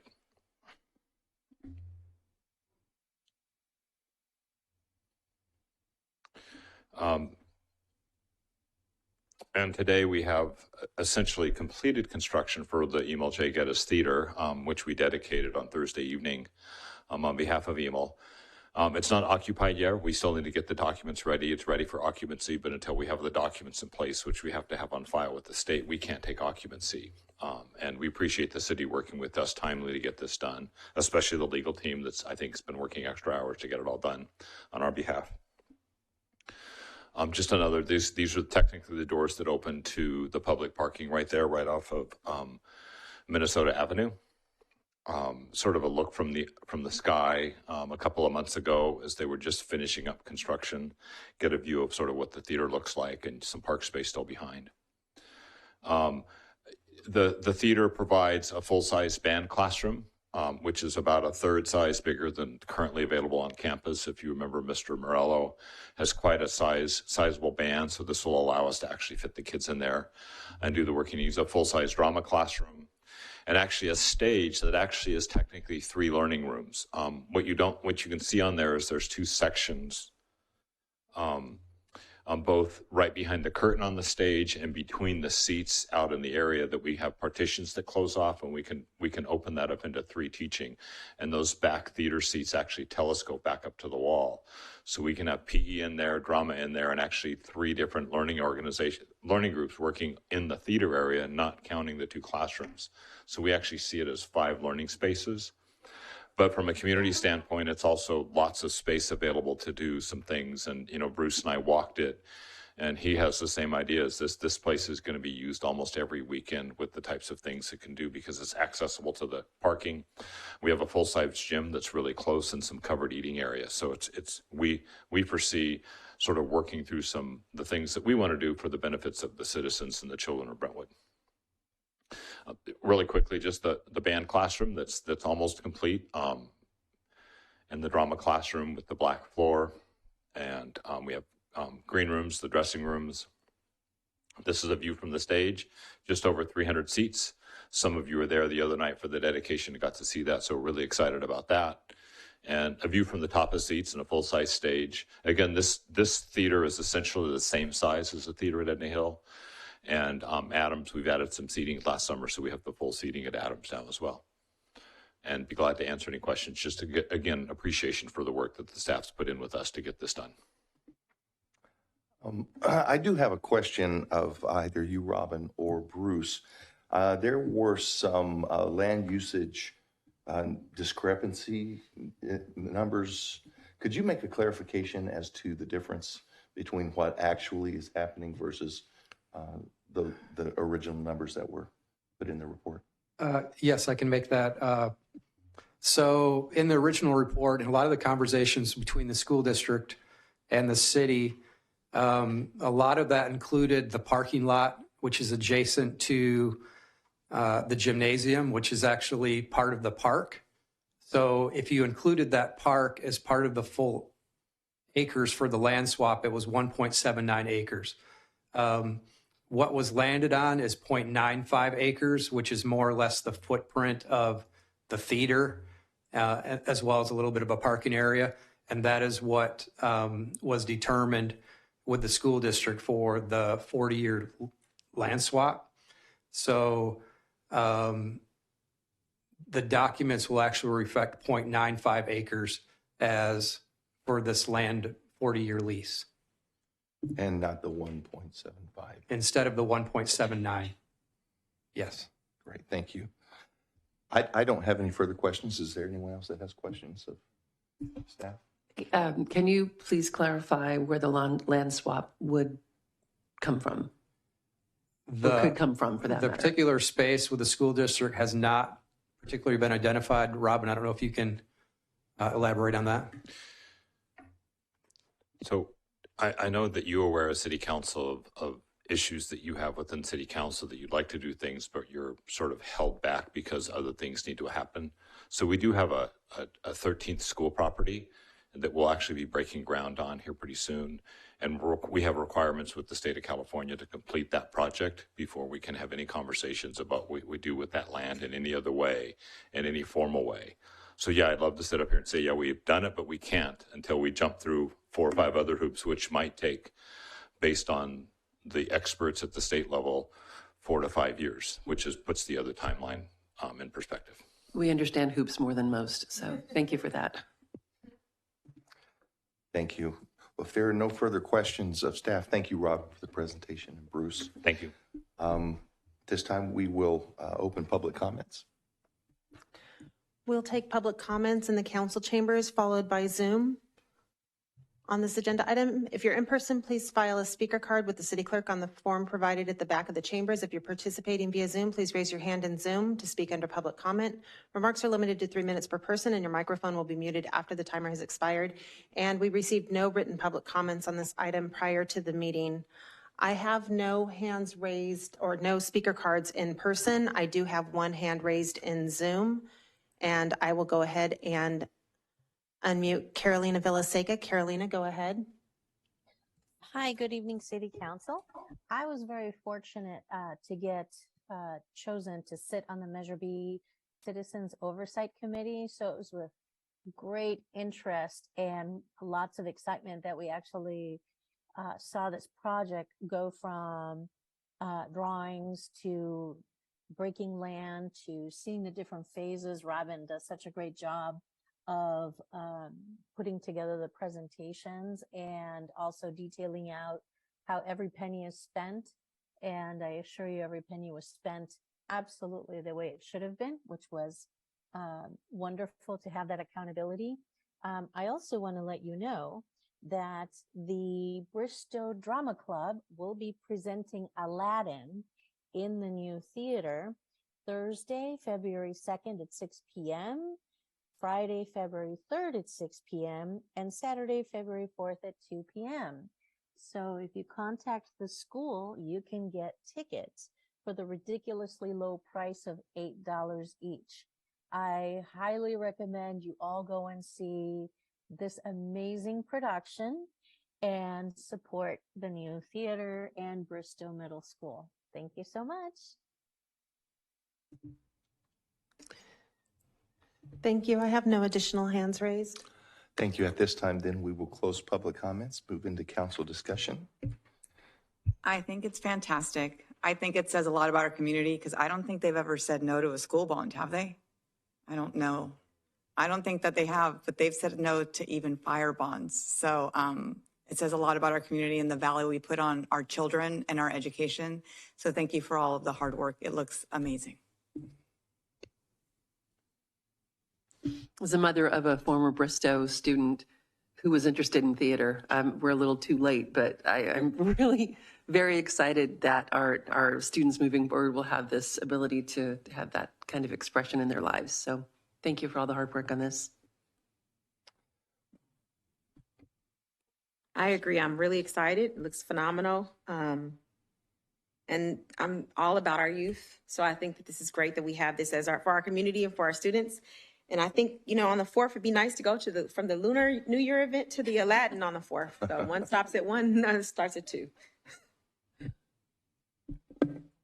Having raised 4 of my kids here in Brentwood schools, I truly appreciate all the effort and all the work that's gone into making that a wonderful experience for all of them and for the families as a whole. We all participate in that school system with them, and the Brentwood school system has always done an amazing job supporting the families and the kids. Thank you. This is very, very exciting. The opportunity for the wonderful music teacher, Mr. Moreno, to have enough room for his prodigy students.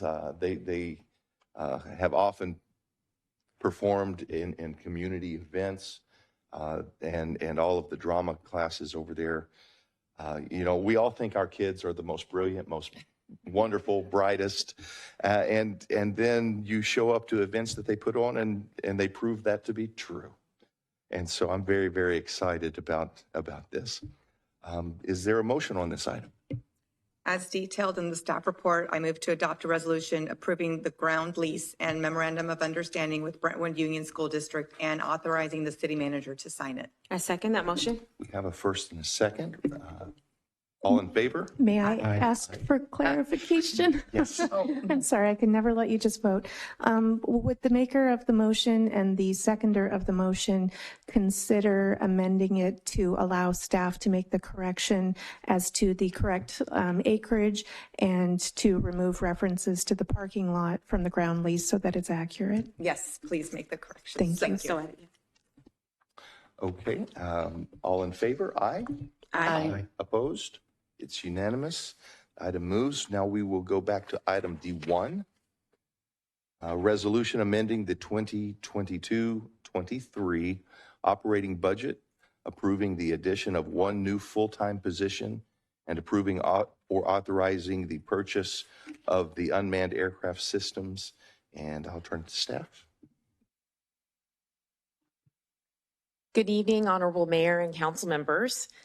The city adopts a 2-year operating budget, and we are currently midway through the first year of the budget cycle.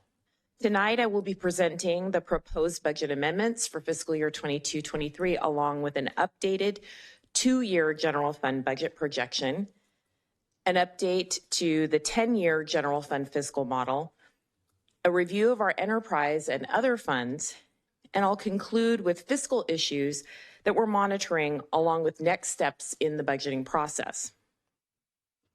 I will start with the general fund, which provides funding for many services to the public, including police, street maintenance, and parks. The general fund is also the primary source of discretionary funding for the city council. When the budget was adopted in June, the general fund had a projected 2-year surplus of $3.3 million. And this surplus was primarily comprised of estimated revenue of $3.2 million from the planned sale of city properties. The general fund was projected to have a break-even result without the sale of these surplus properties. We've completed our mid-year review, and our updated general fund projections are summarized on this slide. We are projecting an additional $2.1 million in revenue over the 2 years, along with an additional $2.2 million in expenses, resulting in a slight reduction to a $3.2 million surplus, which includes the sale of the city properties. Although the net change is small, there are significant changes to both revenue and expenses. Projected revenues are expected to increase about $2.1 million over the 2 years, and development revenue is expected to be about $1.2 million less than budget. This shortfall was caused by developers pulling a large number of permits just before the end of last fiscal year. And you may recall that last year's general fund surplus was this same $1.2 million. Property taxes came in higher than expected following the July 2022 assessed valuation from the county. We now expect about an additional $450,000 per year over the next 2 years. And I would like to note that property tax revenue lags economic activity by at least a year. And the current housing market slowdown will not impact our revenues prior to 24-25, which is part of the next budget cycle. Current sales tax projections indicate we will see approximately $350,000 per year above our initial budget. This does not include any sales tax from a potential new major retailer, although revenue is reflected in the 10-year general fund fiscal model starting in 24-25. Investment income is expected to exceed our 22-23 budget by about $400,000 and another estimated $600,000 in 23-24.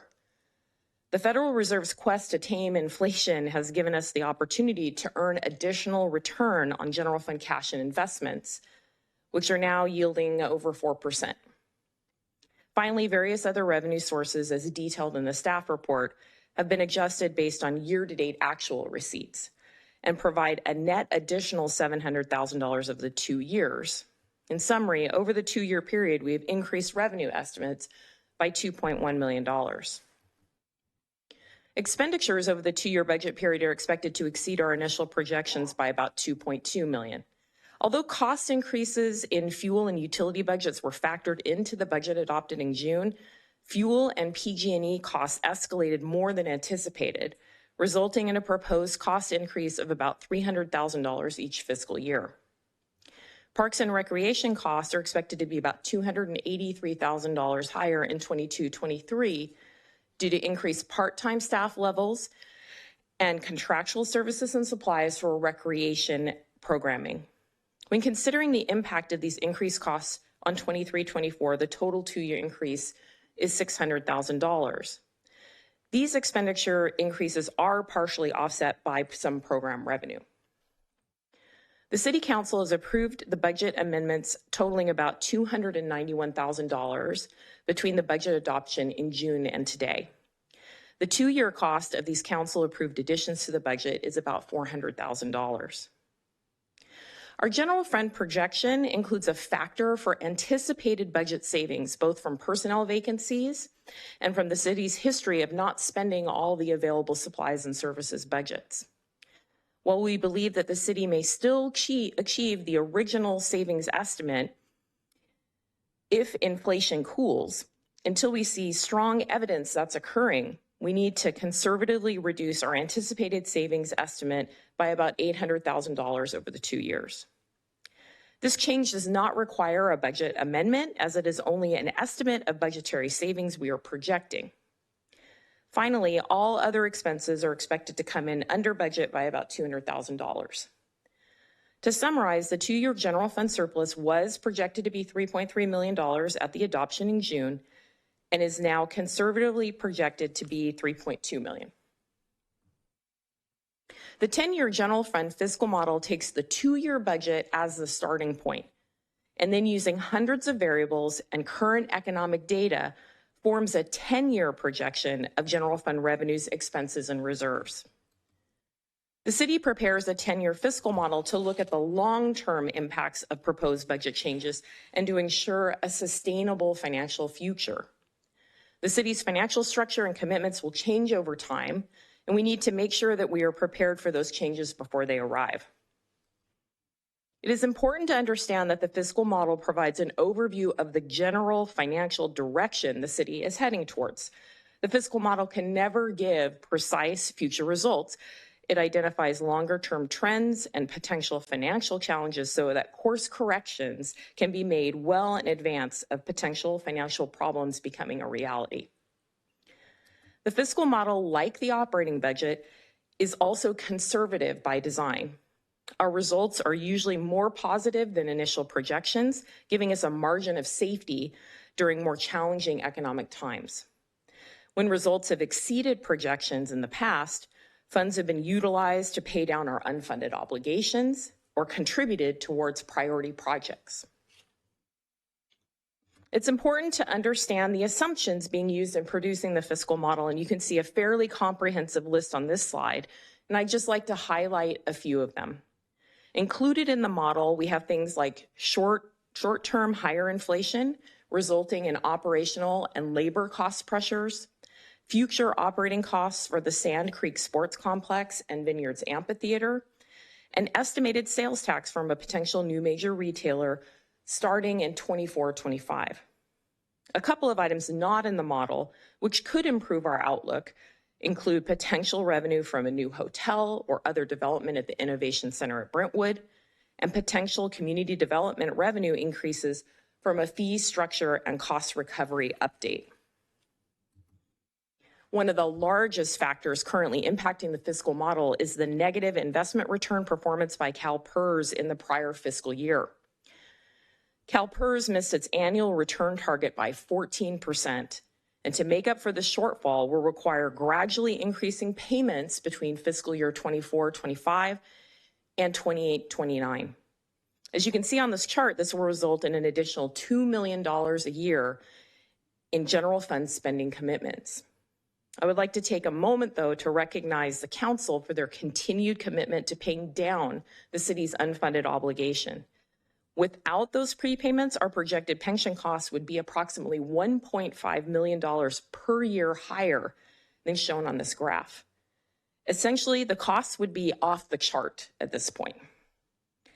The city's entire retiree medical funding requirements are on a similar trajectory, and we should see expenditure pressures ease in the early 2030s and then fall off in the years after. This chart illustrates a summary of the annual results of the updated fiscal model. The balance of the general fund 30% reserve is shown in blue, and the budget stabilization fund balance in green. The budget stabilization fund plays a key role in balancing the city's long-term forecast. The fund was established from prior year's general fund savings with the plan that it be drawn down over time to offset rising pension and retiree medical costs. You can see in this chart that the 30% reserve grows steadily over the 10-year period due to rising expenses from about $21 million to $29 million.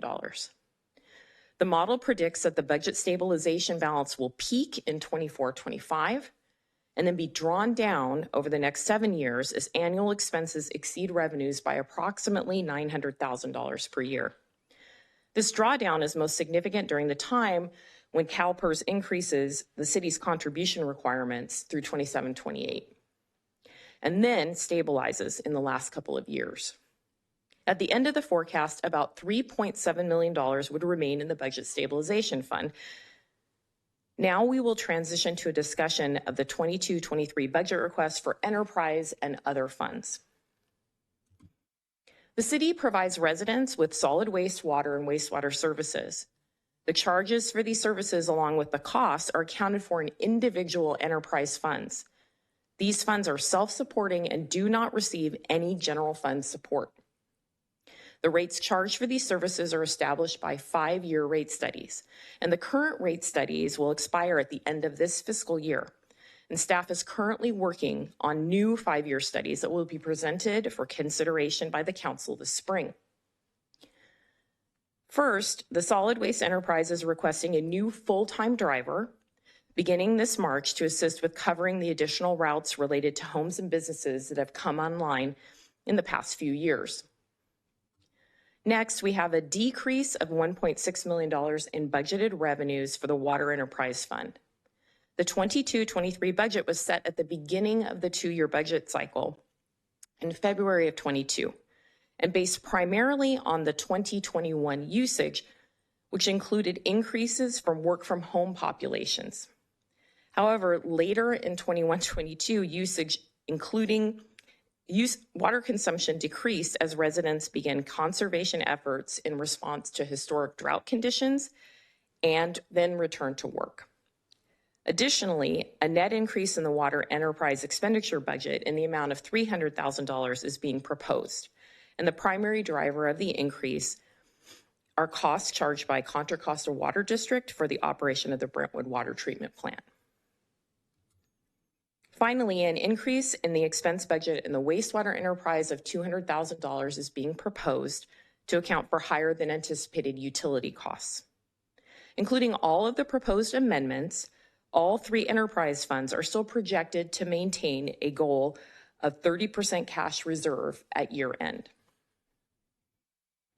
Now we'll discuss proposed budget amendments to other funds.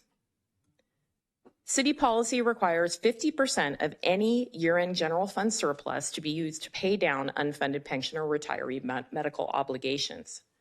Following last year's surplus, $600,000 was used for this purpose, and a budget amendment is being proposed tonight for non-general fund sources to pay their fair share of this paydown. The Capital Infrastructure Fund is restricted for non-residential development infrastructure projects with a focus on economic development. The prior strategic plan included funding from the Capital Infrastructure Fund to support the economic development, incentive, policy, and programs.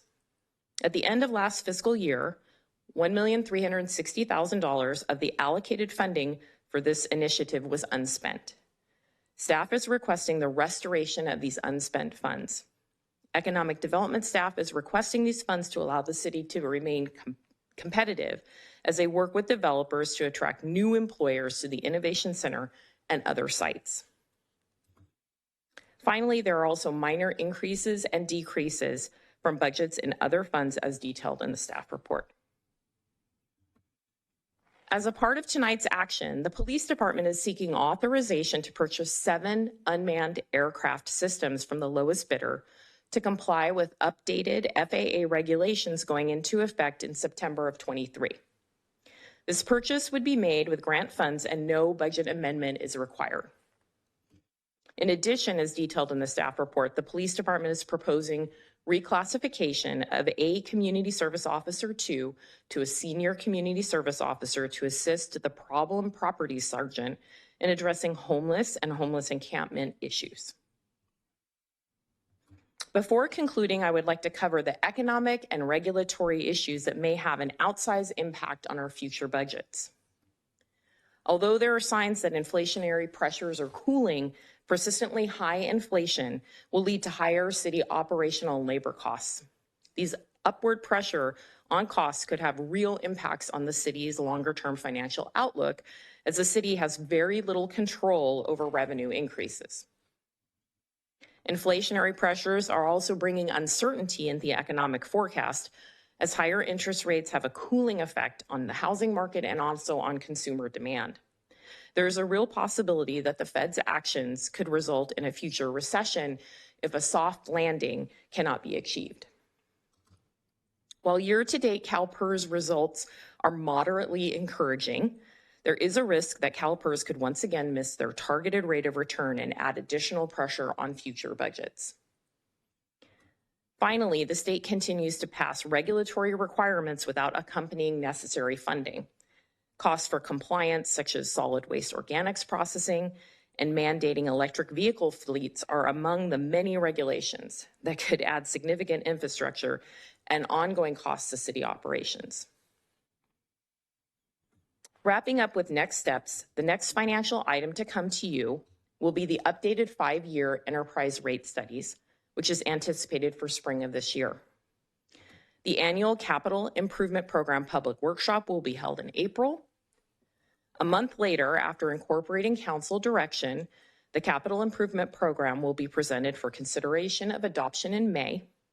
And finally, the midterm budget update will be presented in June with a revised general fund projection and proposed budget amendments for fiscal year 23-24. This concludes my presentation, and we're available to answer any questions that you may have. I have a question about the economic development 1.36 million. What kind of line items would you use that? What can the account, what can it be used for? Yeah, so as we're talking with possible users and developers for the Innovation Center and for other spots throughout, but specifically for the Innovation Center, we have talked with developers, and the first question they ask is, what type of incentives can the city provide?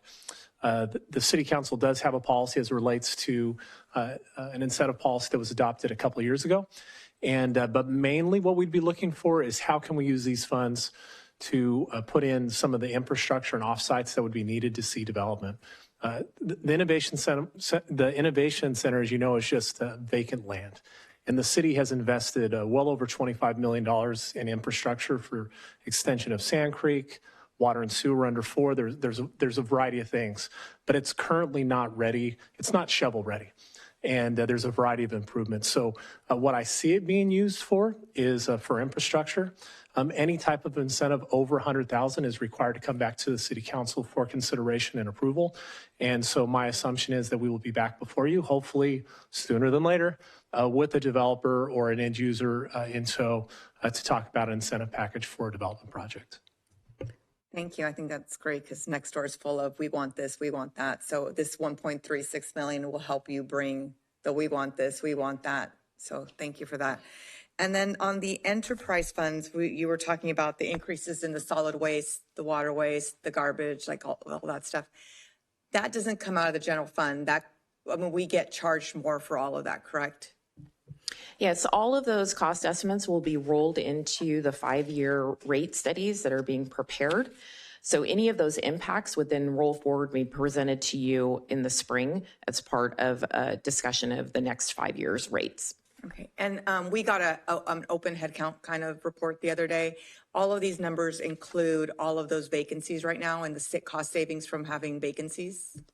Yes, we build that into the original estimate.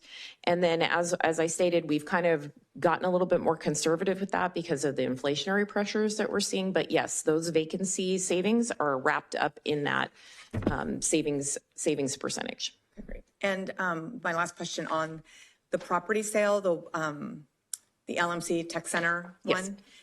Is that done yet, or what's the status on that? Because I know we sold it, but we were waiting, and So have been working the last few days, staff of a variety of departments, and we will be closing January 31st on that project. The buyer is actually signing their documents hopefully tomorrow, and then those documents come to the city for a signature, and then we'll close on January 31st.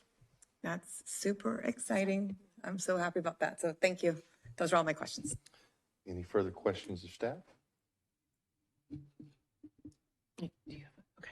On page 218, per the staff report, the fiscal model does not include the potential financial support needed from the general fund for the affordable housing program once developer funds are exhausted. Can you expand on that, please?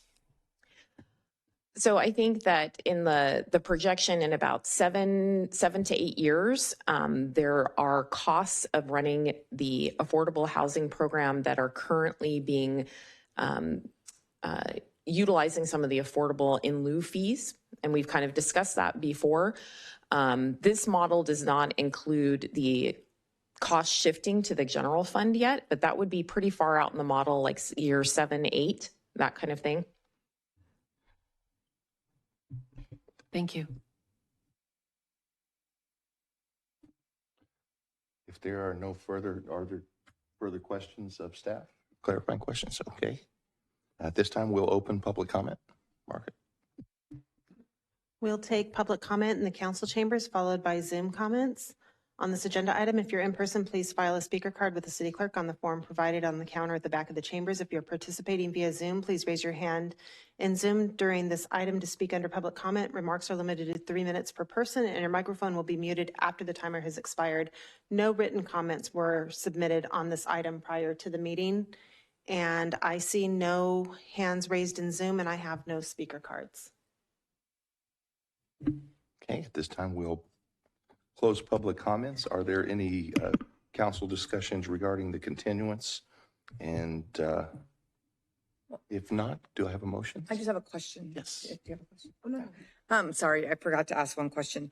The water, do we still have any outstanding utility payments that, like, how far are people in arrears there? So I have what I think is really excellent news and really a tribute to not only the public works staff, but also our utility billing staff, that our peak past due balances, because we were under that order not to be able to shut people off, was $1.7 million above normal. We are now down to $300,000 above normal. A lot of that was not only efforts on collections, but also our utility billing staff seeking and providing grant and seeking out grant funds that came into the city and were applied to accounts directly. That's without customers requesting. And then also referring customers when those funds were fully exhausted to programs that will allow individuals to apply for monies in arrear. So we thought that would be a tremendous problem rolling forward. $300,000 is still, quite a bit of money, but in terms of the scale, I think, it's just a testament to the staff, the utility billing staff on the phone with people, and also Public Works, who have to do door hanging and shut-offs and turn-ons, and they've just been working really, really hard, a lot of hours on this. And so I thank you for asking that, because I really want to give credit to staff for the work they've done.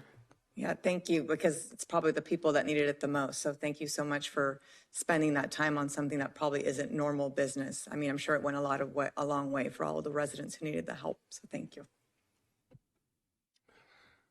Yes, thank you. I just want to say that a lot of times when we don't think about the ones that are needing it the most, that help from the city very clearly put food on tables that wouldn't have been there, fuel and vehicles that wouldn't have been there. So thank you so much. It makes a big difference. Okay, if there's no more council discussion, do I have a motion on this item? I would like to motion, as detailed in the staff report, adopt a resolution amending the operating budget, approving the addition of a new position, and approving the purchase of the 7 unmanned aircraft systems. Okay, have a first. And I'll second that. Second, all in favor, aye. Aye. Aye. Opposed? Okay, we'll move into item D3.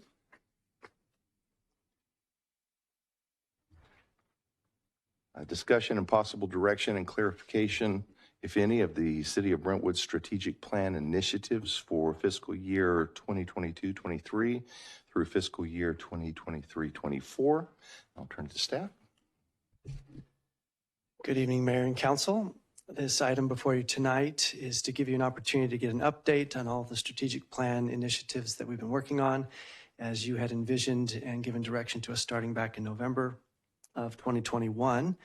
Those initiatives were then analyzed and assessed for their people, time, and money impacts and worked into our operating and capital improvement program budgets in the spring of 2022.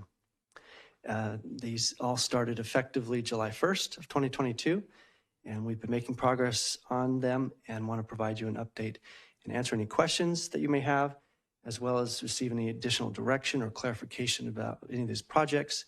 And a couple we'd like to brag about that we've finally accomplished some, and get an update to the community as well through this update. So what we can do is I can share my screen and we can have the staff who have those initiatives give you a 1-minute update, or if you'd like to just go directly to questions you have about them, we can certainly start there. So whatever the council would like to do. I like if they could go through them, I think, and brag and also. Okay, perfect. So with focus area 1, focusing on public works, there are 2 major projects with a bunch of sub-projects. I'll turn it over to Mickey to give a brief update on each one and its status. Good evening, Honorable Mayor and Council. Got nothing to brag about, sorry. So high level, though, we've got our focus on transportation and the water, wastewater, and solid waste services. Under transportation, there's a lot of focus on the Innovation Center infrastructure. So that design for a lot of the Innovation Center infrastructure, the extension of Jeffrey Way, the utilities from Empire, a lot of those plans are completed. We're still stalled in negotiations with the landowner and acquiring easements to allow us to actually do the construction. We did pursue various grant funding for Brentwood Boulevard along that corridor. There was a Clean California grant. There was a CDBG grant that we looked at. There's a couple other grants. We haven't been successful in obtaining grants for the Brentwood Boulevard corridor, but that's not stopping us from continuing to try to seek out additional grant funding.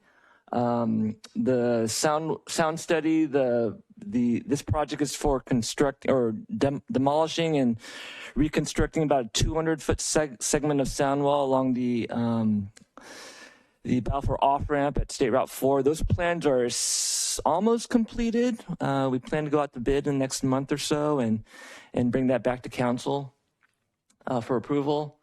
And then between police and public works, we've been taking a lot of steps at trying to resolve various issues in the parking garage. And I think that's one of the projects to obtain additional clarity. There's a lot of challenge with the parking garage related to garbage and graffiti and cars spinning donuts and people throwing stuff off the parking garage. And we've taken incremental steps to address a lot of those between PD and ourselves. And we can go into those in detail if you'd like, but just high level, we have been taking incremental steps to address the concerns related to the parking garage. On the next section, related to my favorite subject, the organics management is a multi-year project. We do have an MOU with Energia that council approved. Thank you for that. And so we are working with Energia to look at the feasibility of our garbage juicer project. So that'll be very exciting. We do have a consultant looking at expanding our water treatment for the build out of the city. That's a long-term project. We're looking at 5-6 years minimum before that project comes to fruition. And then obviously the rate studies, we do have a consultant on board, and as was previously mentioned, we do plan to come to council this spring in a workshop format to present the results of that study. So that concludes my portion. I'd be happy to answer any specific questions. I have a question about the Innovation Center and trying to get land. At what point do you just decide to do eminent domain? This has been going on a long time, right?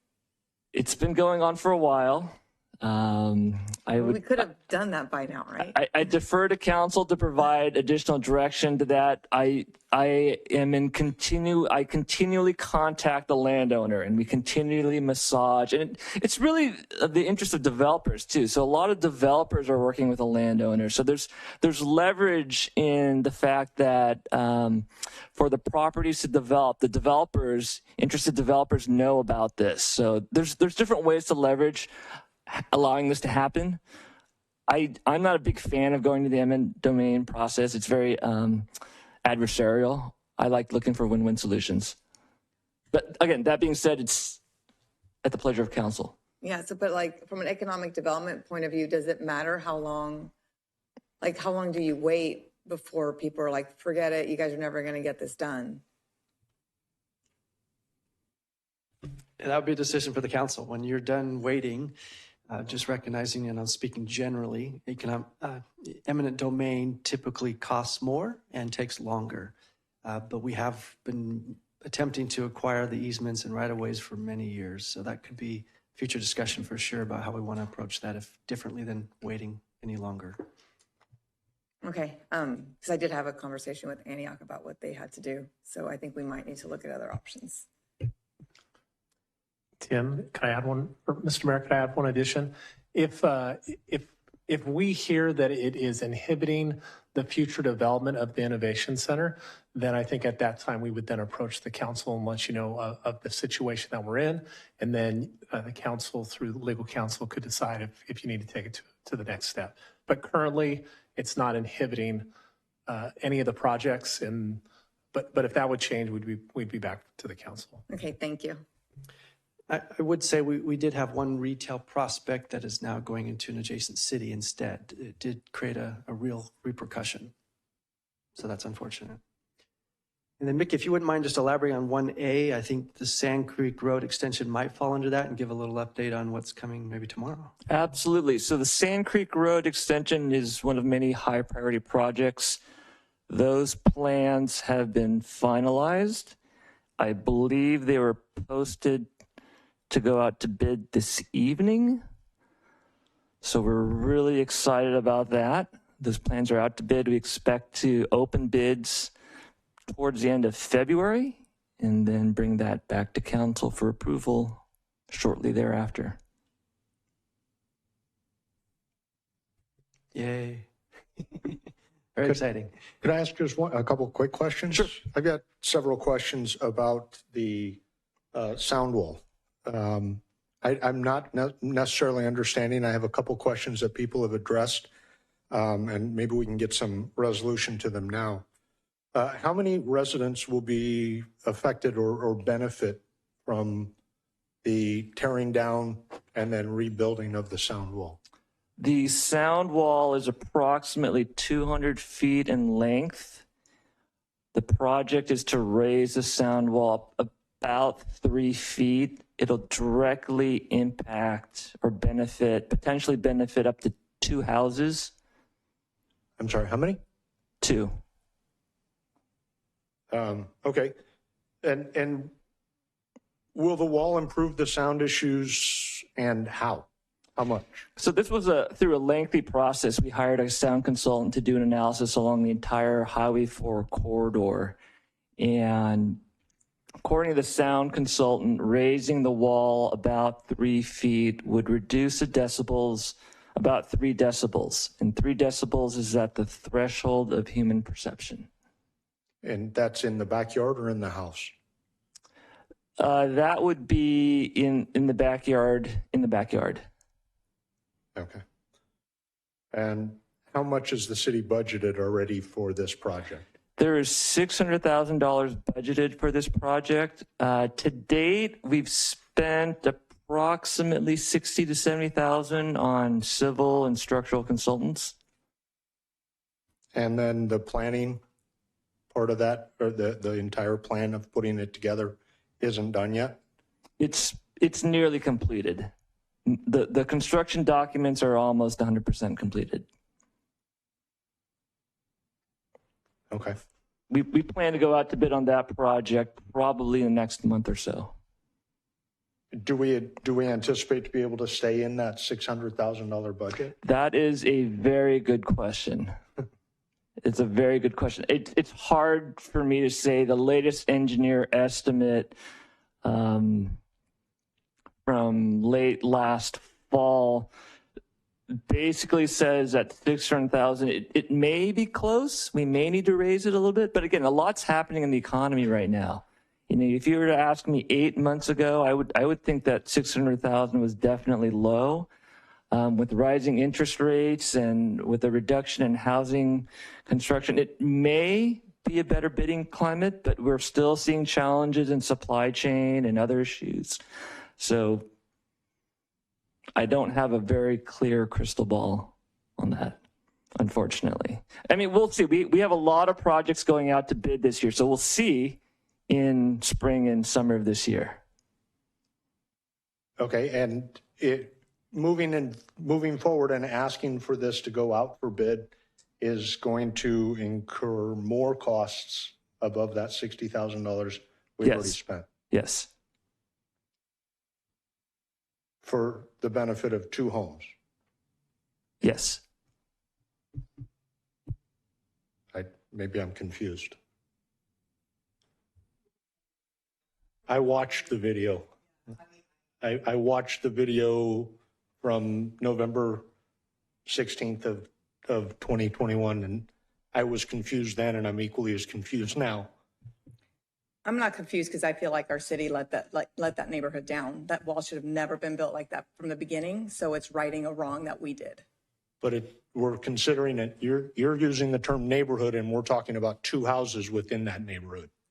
Yeah, and I mean, every person in this town is important. And if I feel like we as a city made a mistake, that's why I voted for it. We made a mistake. That wall should have been higher. It should have never dipped down. I don't know why it got approved. So that's why I felt like it should happen. I have a follow-up question, if I may. One of the questions that I have, I also reviewed the video, looked back at some of the information that was in the agenda item from that time. Isn't it correct that Caltrans will be repaving that area? And if so, how many decibels will the repavement provide? Caltrans does have a plan to repave Highway 4. I believe it's going to happen in a couple years. If you look at the asphalt, especially the portion south of Balfour, it's pretty beat up, and they do plan to repave it and put in rubberized asphalt. The order of magnitude for decibel reductions for placing rubberized asphalt instead of broken asphalt is on the order of a couple decibels. Okay. I also have concerns like Councilman Orlemans.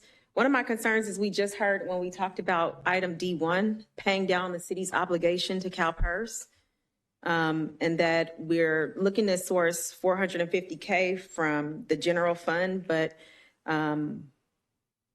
you know, with the 27, 28 year CalPERS increase, and looking at that we're potentially already budgeted $600K, spent $60K, and may spend a lot more. I do agree that all residents are important, but I think I look at the totality of circumstances as to the greater good. And we do have a substantial obligation that we do need to pay to CalPERS. That makes this amount of money being spent very, very concerning. To be clear, there were residents outside of that neighborhood that advocated for this neighborhood being taken care of as well. It wasn't just 2 residents saying we need this money to do this work. There was and it was well beyond one meeting as well. There's been public comment and advocacy on this issue specifically for a very long time. But I also don't know that I think it's fair to make any decisions about this without publicly noticing that people would need to make public comment on it. If there was a decision to be made about it, I feel like the public should be aware that there could be, I mean, this was kind of, I don't want to say buried, it wasn't buried, but it's part of a larger discussion, and I don't believe that public comment would be the same if it were its own item. I don't think that I'm looking for necessarily this to be voted on tonight or changed tonight. I just don't think I could sit where I am, listen to this, and not bring up that I'm concerned about it. Then I would be hiding and keeping from the public my concerns about this project and my concerns about this item. I want to be extremely upfront as to what I'm looking for and what I'm advocating for. I 100% agree and have never, hopefully never given anybody the impression every single citizen in the city of Brentwood matters. But we have to be fiscally responsible and make sure that we're spending the money for the betterment of the entire city, not just necessarily a very small portion. And then what does that open up? Should we spend that kind of money for other sound walls in other neighborhoods or other projects that are going to feel, people are going to feel are very important to them? I have to agree with that comment and say that D1 just specifically says explore. I mean, the whole purpose is for us to look at the strategic plan and see if we want to make any type of recommendations to staff. And I don't think at this point, it literally just says explore the state route for sound study, including the increasing the raising. So this is exploration. I don't think we need to remove it. And I don't think that's the request that I'm hearing from Councilman Orlemans, nor is that mine. But I think it is important and imperative that that we do have the opportunity in our discussions on the strategic plan to talk about the issues for which there are issues that are being raised, and to look at also the alternatives. So noted. Mickey, I do have a question regarding the parking garage. Those are some pretty significant concerns. I'm down here a lot in the evenings and night. I walk around downtown a lot, and anywhere downtown, you get the dulcet sounds of burned rubber from the top of the parking garage, as well as other activities that go on there. And I really have some serious concerns about the liability that the city has and could be facing should someone be very injured or worse because of that. And so I know we've talked about this for a long time. Do we have any more clarification as to what might be effective? Absolutely. And I'll let Captain Short chime in as well, but I can speak on behalf of the concerns related to public works. So the issue with the parking garage stems from what exactly are we trying to solve? There are many concerns out of the parking garage. One of the largest complaints we hear about is just overall cleanliness and trash and broken glass. And we've stepped up. I do want to step back and say one thing. However bad the parking garage looks, trust me, it's actually a whole lot worse. It's a whole lot worse than what you see and what the public sees. And that's because since we became aware of all the issues, and I'll take trash as an example, we've stepped up. Every day, our streets crews are in that parking garage cleaning trash. Every single day. Every month, our crews are in there and we blow out all the dust and the leaves and the debris. As needed, we have a contractor that comes in and power washes, I'll say the biohazards that are left in the parking garage. Our crews are in there abating graffiti. We're dealing with theft of the fire extinguishers. We go in twice a month, give or take, to sweep. We have a contractor that specially sweeps out the entire garage. 2 or 3 times a year, we actually clean that garage top to bottom with a power washer. So we clean that garage as much as we can in response to at least the issues that Public Works can address. Now, I believe your concerns are mostly safety related.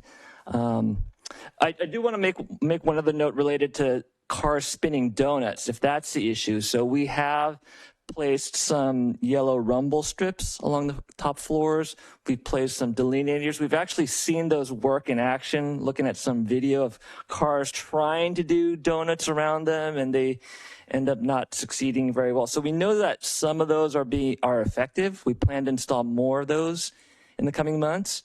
But I'll let Captain Schroer chime in if there's any other safety-related or police-related improvements done lately. Thank you. Good evening, Mayor and council members. This, as you probably know, as we're talking about tonight, is kind of an ongoing struggle to monitor that public parking garage. And it's one area in the city that we've had to deal with time and time again. Our folks, one of the things we've done proactively is to put regular patrol checks in our CAD system to remind officers to get in there on a regular basis, particularly at the latter parts of the evening.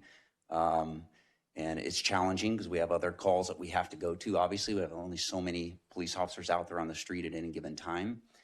One of the things that has helped is our IT department has installed much better quality cameras that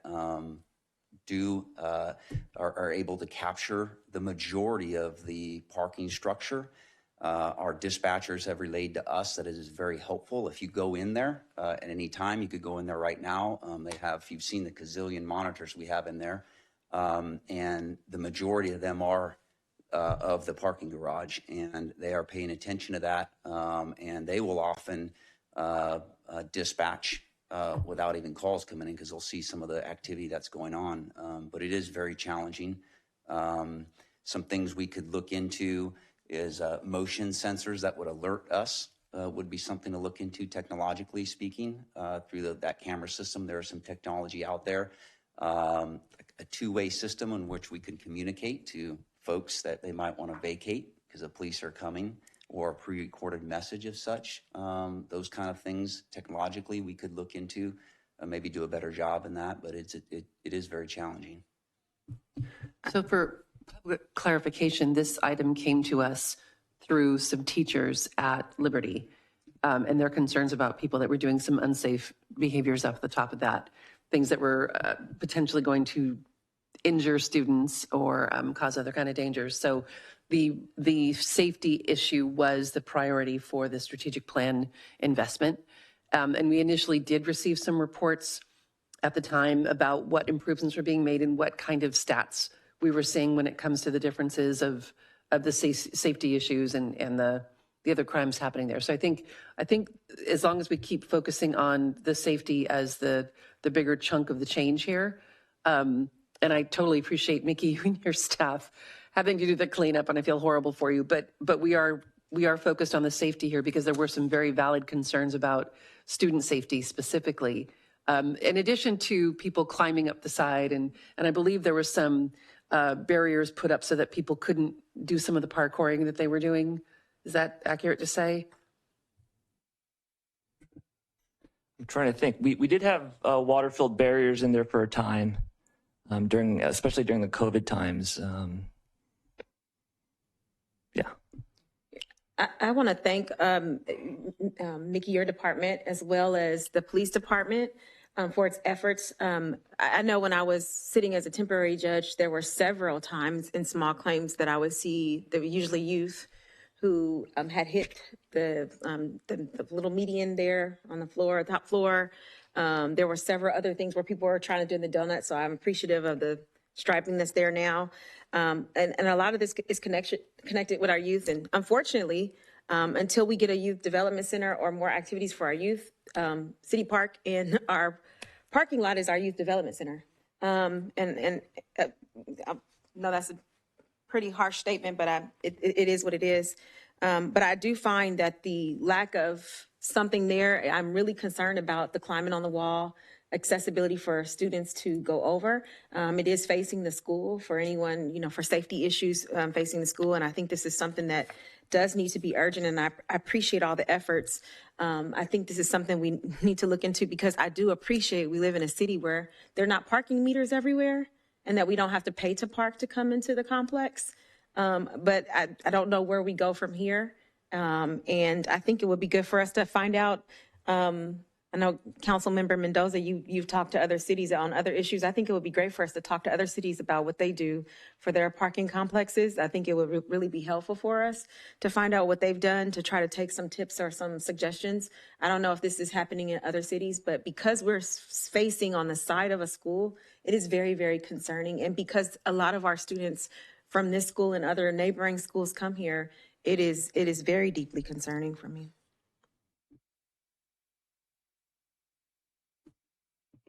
I think we've all have the same concerns.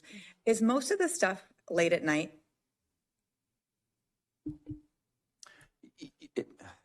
Yes and no. It really kind of comes in waves. Okay. If you asked, I actually asked this to one of my sergeants, or actually the sergeant's group, that are out here doing the work day in and day out. And he said, hey, if you had asked me that, I said, how's the activity been at the parking garage lately? And he said, if you'd asked me that 2 weeks ago, I'd have said, what parking garage? And then obviously you're asking me today, they've a lot of activity, Ms. Pearson, you said something about the juveniles being up there. They're really looking for a place to go. Oftentimes we go up there and they're hanging out, and that leads to other things and donuts, and how kids are and teenagers. And so most of our contacts, majority of our contacts is that. Now we do have, obviously, Ms. Meyer, you mentioned, a bottle that was thrown. That was one incident that kind of spurred this whole thing. And clearly that's disturbing, right? We don't want that happening. That's not the norm generally. They're going up, like Mickey said, destroying fire extinguishers, graffiti, just doing those juvenile things. And we do our best to get in there and combat that and tow cars, cite people, take people to jail if crimes are being committed, if we can get there while they're happening. So, But I guess my question, my kid's 19 now, she's not 18, but I'm really big on curfews. Like, you always make a curfew. Are these kids out after a curfew, or is it before a curfew, or? Yeah, there are some after curfew, yes. Do they get ticketed when they do that? Yes. Okay, Yeah. good, because that's what I told my kids, so I wasn't lying. And we also try, the follow-up on that is to call their parents and get them involved and let them know what's going on. And hopefully, they, inflict whatever discipline they're going to inflict at home. Well, if you ever see my kids, you can scare them and call me. That's fine. Mine too, even though they're adults.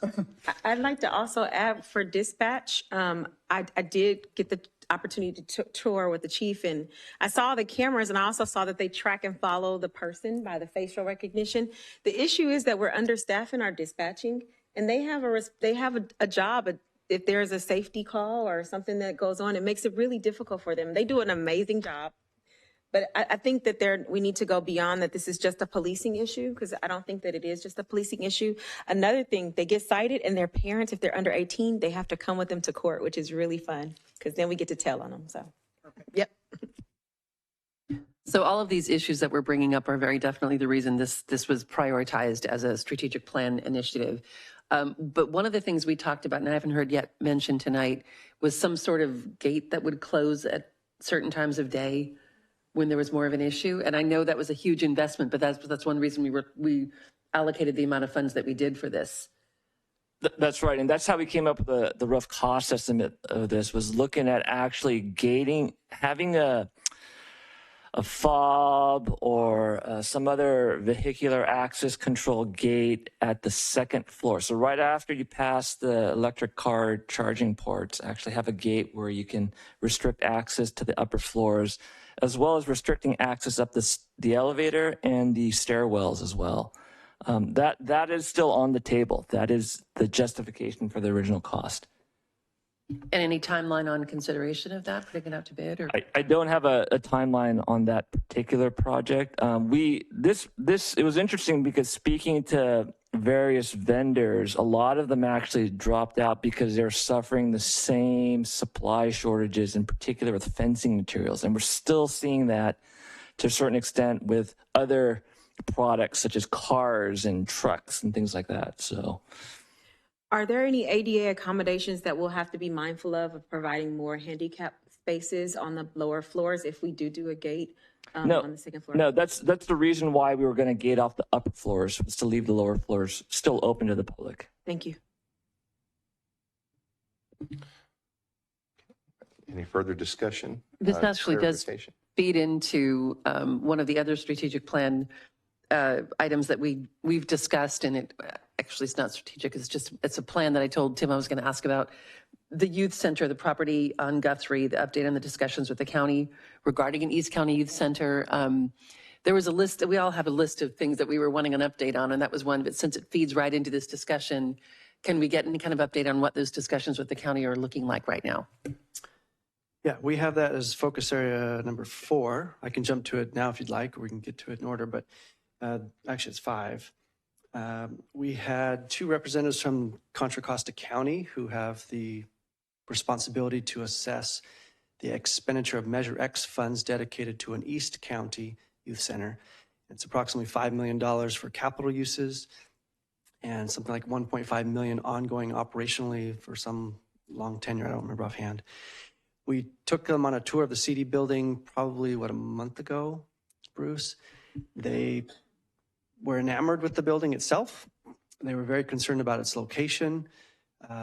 They want to serve all of East County, from Pittsburgh all the way over to the unincorporated area on the east. We're concerned that it was not geographically centered in East County.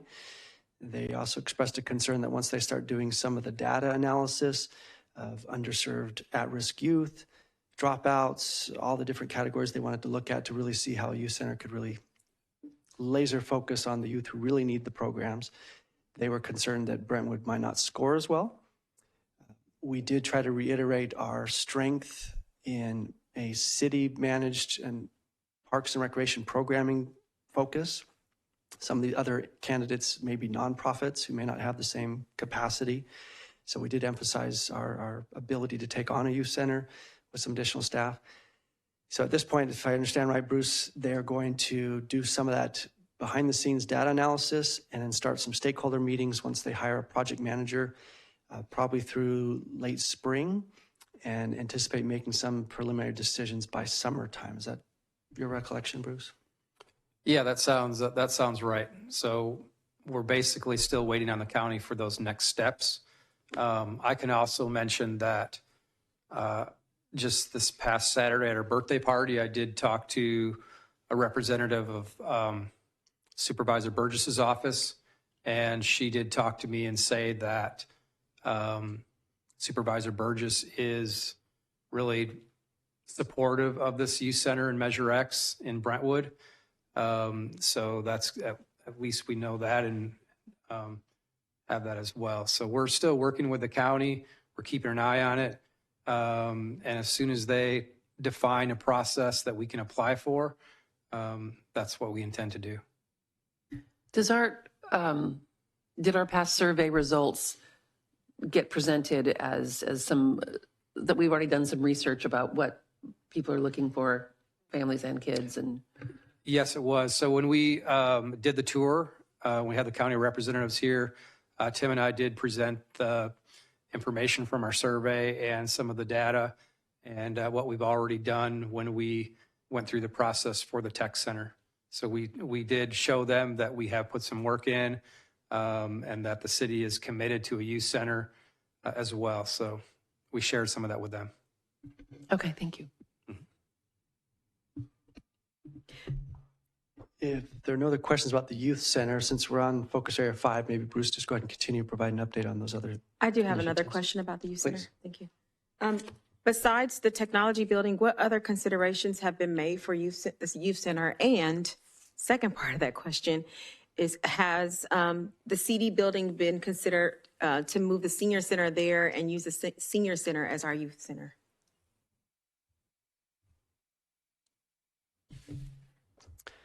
Approximately 2.5 years ago, we initially looked at the tech center as a location, and the council determined that wasn't a viable site.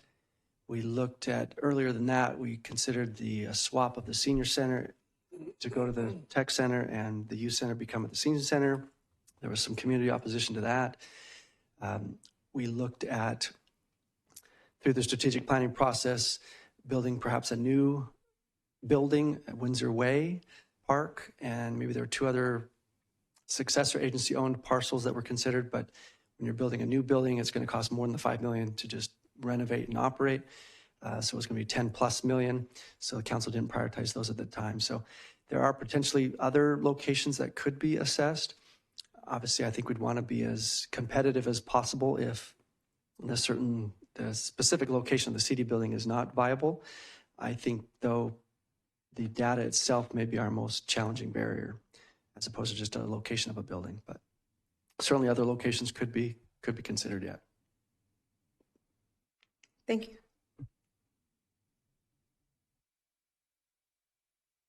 Just a quick note. One of the significant findings of the survey was that the youth were looking for 2 activities that would require a very high ceiling, and one of them was rock climbing, the other one was indoor basketball. And those results were very telling when it came to the CD building, because it, especially much more than the tech center, has the ability to do those kinds of things. The other thing they mentioned as more of a quality of life and kind of soft skills kind of thing is they were looking for cooking as a class. And so the CD building also has the ability to grow produce. There was space outside for that. And there was also space inside that could have more easily been adapted to a kitchen. So there was some reasons that went into like the tech center not being the best solution based on the specific feedback we got from the students and their families, that the CD building would in turn have met those needs. I appreciate that institutional knowledge, and since you have it, I want to, do you know if there was any feedback about the senior center being a potential, I mean, considering it's connected to the water park? Yeah, there was a lot of discussion around that. In fact, some of the senior club members did say they thought it was a fair thing to do. In the end, it was some of the size of it and the scope of it, like it didn't have the same ability to do some of the things like the CD's building would have. And part of it was like, part of the reason for the tech center discussion ending the way it did was the fact that we might have been able to fund the initial redesign of the building. We could not have funded the ongoing operation of it. And we could not have adapted it without spending a huge amount of money to what actually the students had said that they wanted. And part of that was also things like mentoring and job skills. And I mean, all of these other, bringing some nonprofits in to offer tutoring and social skills training and counseling and all these other things. The building just was not able to do what it needed to do for the amount of money that we had and for the ongoing operations costs. And I think we were surprised at the opposition because we thought about switching it. Like we thought, let's move the seniors over there and the kids over here. It's by the water park, it's by the skate park. And they were not happy with that option. Thank you. And then just off the top of my head, there is a building over in the streets, the old REI building that's still doesn't have a tenant for many, many years. Maybe that could be a site we could coordinate something with them. Anyway, just another thought. How big is that one? Square foot? It's in excess of 30,000. Yeah, so it'd be even bigger than what the tech center was. And tech center was about 32,000. The CD building's about 22,000. So it'd be even larger. And it's got really tall ceilings. It does. It has very tall ceilings and parking access. A lot of weight-bearing columns that might be in the way, but I mean, just off the top of our heads.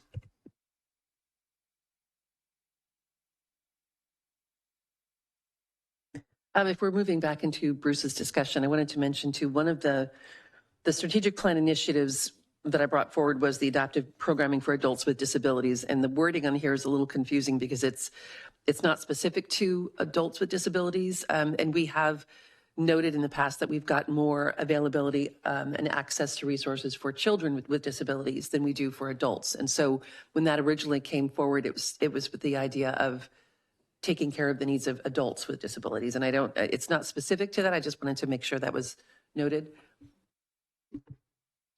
Yeah, so I can talk to that one. So adaptive recreation programming. So this particular item was $20,000 that went towards an adaptive recreation assessment report. So we brought on a consultant and they did a report and that was completed last summer and it was brought forward to the Park and Rec Commission for review and acceptance. So we have that report. It's a good report. It has a lot of recommendations for additional adaptive recreation programming. So we are in the process of evaluating that and seeing what feasibly we can do. We have also worked with Be Exceptional, which is a nonprofit organization that has done some programming for us for youth and also for older youth and adults. And they are doing some programming for us. And we've done some fee waivers so that they can use our facilities. So So we have done some things for adult adaptive recreation within the resources that we currently have. We would love to do more. But we also know that another nonprofit, Working Wonders, does amazing things here in Brentwood as well. And so some of those things we look for our nonprofits to, if we have the opportunity to have them do contract programs and work with us, we'll look for more ways. But that's kind of where we're at, is that report has been completed and we're evaluating how we can continue to add more resources. Thank you. Do you know how soon that report can be presented to council? I think we could bring it maybe this spring sometime when I have once I get some resources back on board. We have a new recreation manager that's starting February 1st. And so I think we could bring that back. It's the report and we could absolutely bring that back. Awesome, thank you.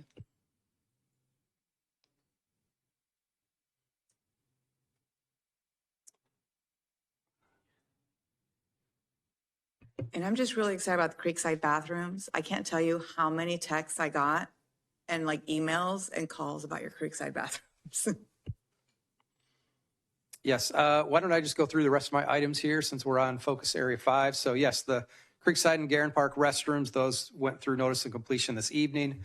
We're excited to get those open. Right now, we are just waiting on the hardscape to be completed. That will be done internally with our parks maintenance staff.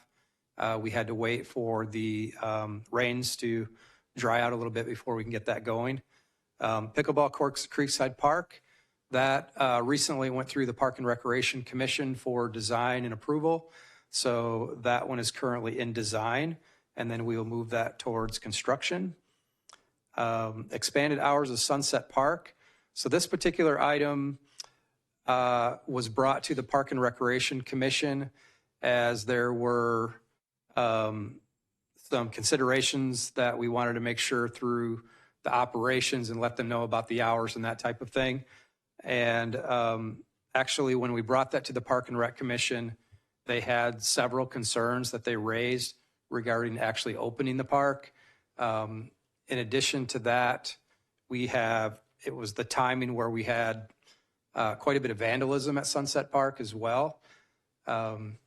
Some of the concerns that were raised were we already have challenges with our sports turf at Sunset Park, and there was a worry about additional use on the fields, that would really impact the use for the fields with our sports user groups, and some other things as well. So the recommendation was to bring that back to City Council, and we have not had a chance to do that yet. It was during our summer season.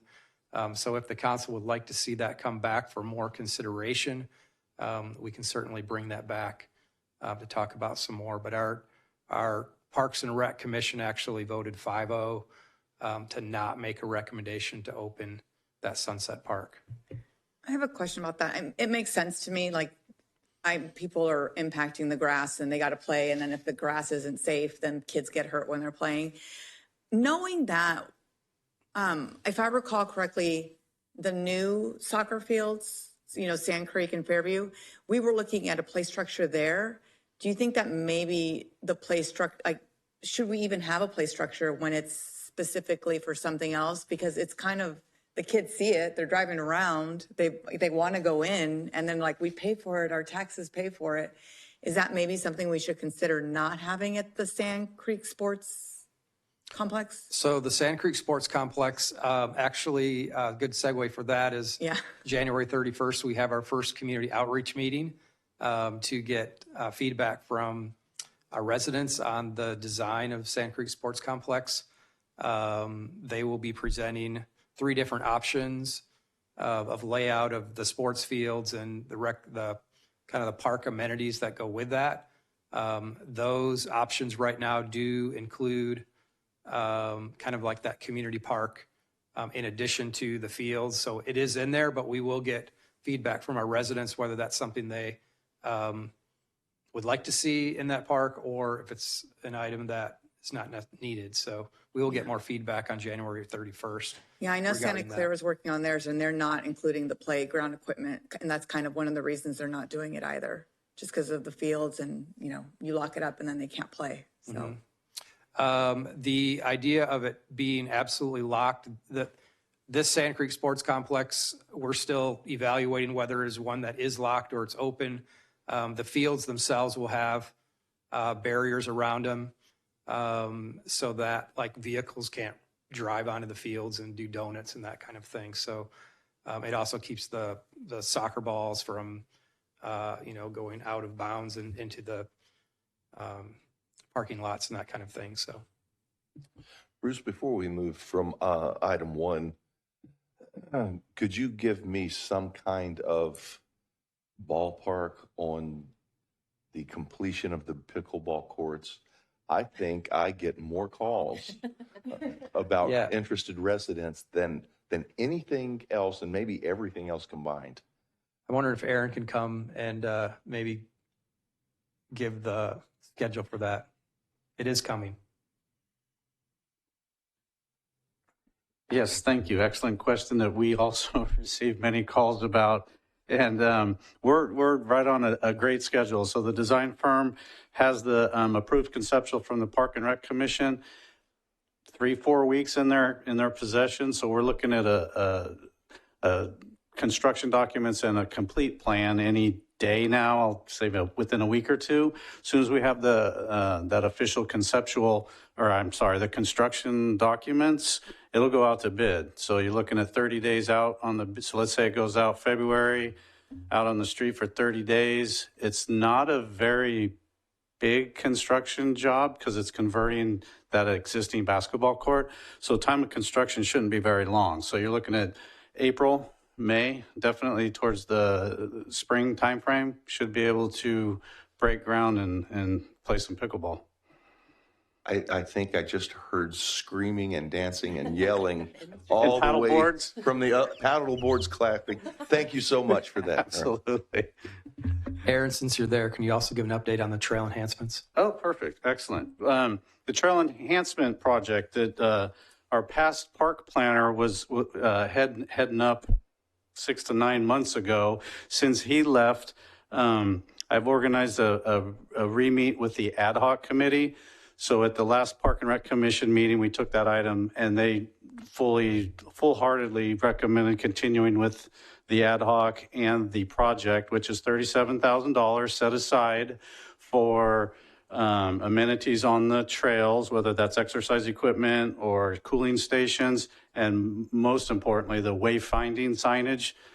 So we actually have a meeting tomorrow.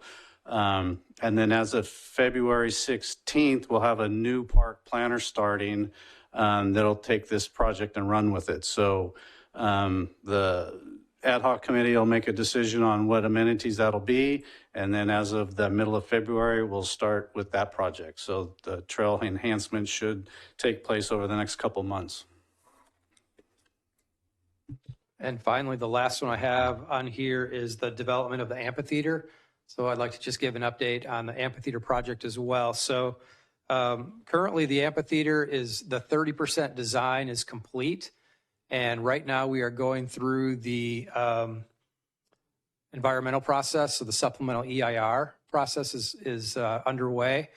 And in fact, the notice of preparation is ready. And we plan to bring this to our February 21st Planning Commission meeting for the community scoping meeting for this.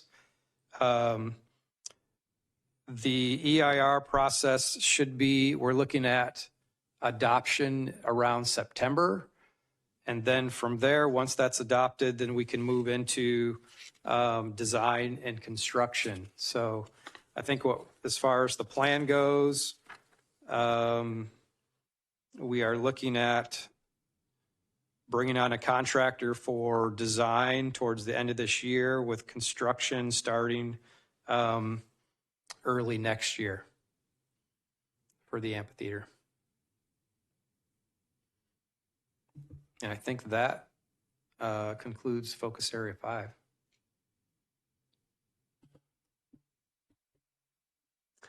Great. So if no other questions about Focus Area 5 or any changes, et cetera, we'll go back to number 2, and that's police services with their enhanced community outreach efforts. Okay. Where's that at? Yeah. There's a lot of engagement going on when it comes to this particular topic. And one of the coolest things we did, and with council's approval, was to create a community engagement officer position. And Officer Lockridge has done an awesome job engaging the community, whether it's the youth or our seniors. And you may have noticed one of the things, the hometown Halloween and the face painting and that went on with our police officers was really cool. Our SROs have done a good job of engaging the kids at the schools, playing basketball with them, visiting the classrooms, and reading stories in the classrooms with the kids. Officer Lockridge is continually bringing groups through the police department for tours and engaging them. A lot of Girl Scout troops have come through, and continually looking for ways to engage them in that way. The seniors, we've also gone to a couple of the Somerset areas there and have had put on public safety fairs for them, and hosted community panels in which they can ask questions. The main thing we see with our older folks is some of the fraud that takes place, that become the victim of these cold calls and get them to send money to them. And it's really kind of educating them. And we've had a real good turnout for that. Prior to me being in this position, Captain Silva was part of that panel as well, and had said that was a really good thing that we'll continue to do with those folks as well. The engaging the mentally ill. One of the goals is to completely train our entire patrol staff with CIT training. That's crisis intervention training. Where we can better respond. We didn't talk about that, when I got into this profession 20 plus years ago. That's obviously the idea, to come into a situation and de-escalate. That's a big catchphrase nowadays, but it's really what we should be doing and should have been doing all along. POST, our police officer standards and training, provides a lot of training where we can get our folks to not just a one-day course, but a 2, 3, 4-day course on CIT trained and how to talk to folks who might be suffering from some kind of mental illness, whether it's autism or the like, and do a better job of communicating. So our goal is to get 100% in there. I don't have the number about how many we have trained at this point, but we'll get there. And as far as our unsheltered population, part of one of the strategic initiatives, which I'm glad that you all approved that tonight, was to the reclassification of this senior CSO position. One of the things with that issue has obviously grown over the years, with the time, effort, money that it costs to go. This issue, I can remember back to probably 2015, 2016, when we really started seeing it kind of develop. And we were able to, Sergeant Peart, who's our liaison at this point, was appointed to deal with that particular issue at the time. And he wasn't spending a whole lot of time doing that. And it's morphed into, as you saw in the report, probably 50% of his time is spent dealing with homelessness, encampments, and the cleanups. It takes a lot of time and effort to do that. Well, that's time and effort away from also his ability to do his other duties, which is traffic. He supervises our traffic bureau, all of our patrol community service officers, as well as our school resource officers in providing the training for the active shooter and all that's been going on in the school district. So it takes away from that. And when he's dealing with those other duties, that's less time he's out able to deal with the homeless encampments and the cleanups and all that. So having this additional senior CSO to kind of be the quarterback there, Sergeant Pierce's not going away, but that's going to help us get to those folks a lot quicker and field some of those complaints and those concerns that are going on in the city. So that's a challenging issue, as you know. We could probably spend all night trying to figure that out. So I haven't quite figured that out yet. So we're doing a better job there. We did create an app. I don't know how many of you are aware of, but an app that does track kind of where our homeless folks are. The our police officers can go on scene, get the person's information in there, find out what services have already been offered, and if they've refused, if they've not. It kind of gives us a gauge of where they're at, and so that's been beneficial, kind of where folks are congregating. So that's a really cool feature on all of our officers have on their phones. We continue to work with CORE and to provide services and have them come out as much as possible. I mean, obviously that's a county group that provides help to these folks out there. And as much as they can get out and try to get them plugged into the system and get the housing or the services that they need. Tomorrow is we're hosting tomorrow morning, in fact, the pit count, the point in time count, where the county's going to come out. And I think Ms. Vice Mayor, I think you were planning on going to that, right, as well. So I think you participated in the past with that. And so trying to get a gauge of where we're at in the county with our homeless population. So we're continuing to work on that, each and every day. Is there any work since we're in police services, I do know the very end of this is to make the connections and to provide support for the unsheltered. But as we all know, the unsheltered includes a large drug population. Specifically, I had a resident who contacted me who visited one of their family members in an encampment area here in Brentwood, and realized that a large population of the people there had issues with crystal meth and have been provided some services and connections with methadone clinics. Is the department doing anything to provide not just we're looking at homelessness, but we're also looking at drug issues, to provide resources and services to that population? Yeah, those are offered every time we go out there. The issue is them, wanting to get that help and getting them plugged in, and they have to be willing to seek that out, and that's been the challenge. And I might have missed this, but I just want to say thank you. I hear so much about your officers at the schools. And I mean, I follow them on Instagram, and the cornhole, like all the kids love it. So thank you. And thank you for attending all of the community events, because you guys are everywhere. I don't know how you do it, but you're everywhere. So I really appreciate it. And I know the community appreciates it too. So thank you. Yeah, I mean, I can't stress enough how incredible Officer Lockridge has been in that community engagement role. I mean, you see her on social media. I'm not a big social media guy. My kids know it better. I can mess with an iPhone, but Instagram, Facebook, all that. She's amazing, really amazing, and it keeps us on our toes all the time. And we're happy to do that. And it's actually really helped our officers. I mean, at the end of the day, this is a uniform. It's a job. We put this on, and but a lot of us do live in this community. And my 3 kids went through all the schools here. You're talking about the Bristow. They weren't able to partake in that theater as well, but Heritage and so on. But so it is important, and she's really kind of. We have our cops are taking photos. If you come to our police department, she's put up photos, and a lot of them are photos of children that our cops are engaging with. So if you get a chance, please come to the briefing area. She surrounded our entire briefing area with these huge posters of just these phenomenal pictures of the engagement that's taking place. So thank you for that recognition, and a lot of it goes to her.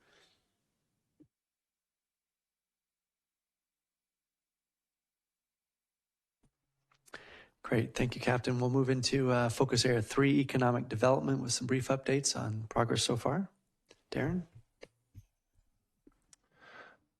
Great. So thank you, Mayor and council members. Excited to talk about some economic development. We did talk about probably one of the biggest one, which is the sale of the tech center to Golden State Orthopedics. Why do I say that's big? They will be our single largest private employer within the city of Brentwood. So it's a big deal. They also plan on bringing a new MRI machine, which will provide additional services and additional unsecured property tax dollars to assist us with financially with the city. So excited about that project closing on the 31st. In addition to us encouraging private reinvestment through the sale of successor agency and city-owned parcels, we did receive approval to sell the right-of-way portion of the Los Mexicanos property and on Brentwood Boulevard. Mickey's public works staff is working on hopefully pretty soon being able to either come back to the council or work within his existing budget to tear down that building, which has been an eyesore for many years. And so excited about that, as that Department of Finance signed off on it. Next, as it relates to sale of properties, we'll be working on Walnut and Central. That's the properties directly behind Albertsons. I will tell you that that property is within the specific plan, and it's very broad in its uses. It could be anything from residential to commercial uses on that site. So we will see what happens. And with successor agency parcels, we don't have the ability to say yes or no to the type of development. We will be forced to sell the property once we go out to sell to kind of the highest bidder. But we'll be back for the city council, and we'll work through that process. We also have an affordable housing developer interested on the Jane Way property. So hopefully we'll see some discussions going that way. Just for clarification, Darren, did you mean Safeway? I said Albertsons. You did. Sorry. Safeway. It's owned by Albertsons. Yeah, okay, thank you. Thank you, Mayor, for the clarification. I just knew I was going to get a call about that. Yes. Darren, on the sale of the successor agency properties, do we have any discretion whatsoever? Is there criteria, or is it purely the highest bidder? Purely kind of the highest bidder. Thank you. But we are actively working to try to identify developers that are interested, that we believe would be a good additions, and working with them. So we're not hiring a realtor and putting it out on realtor.com to try to sell. We're identifying. We'll let people know that we'll follow the state law, but we're actively identifying developers.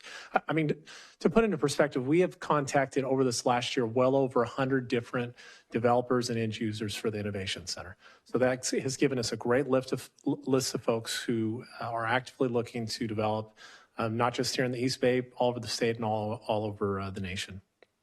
Thank you. As it relates to Brentwood Boulevard and the downtown areas, one exciting project is again, within the specific plan, properties could be used for residential or non-residential uses. We've been working with one of the multifamily developers who is willing to set aside acreage for some type of non-residential projects. That doesn't impact us as relates to state law for residential, since both could be used, but they're looking at possibly setting aside a portion of their project for a retail center along Brentwood Boulevard if we can find users. So we're currently actively working with a broker and with the landowner, and we're excited that they were even willing to have the discussion with us, and I'm excited about that. So that's one. As relates to enhancing the city's marketing and economic development programs, and I will say that the first one, we are where we are today because those were early implementations. The tech center, we would not be where we were today if that wasn't implemented early through the council's direction. And then as it relates to just awareness and prioritizing activities that displays the city's effort, including new retail and commercial development, we continue to work with Streets of Brentwood to identify a possible user for the former REI building that continues to stay vacant. Every time I drive by that, I think of who can we get in there.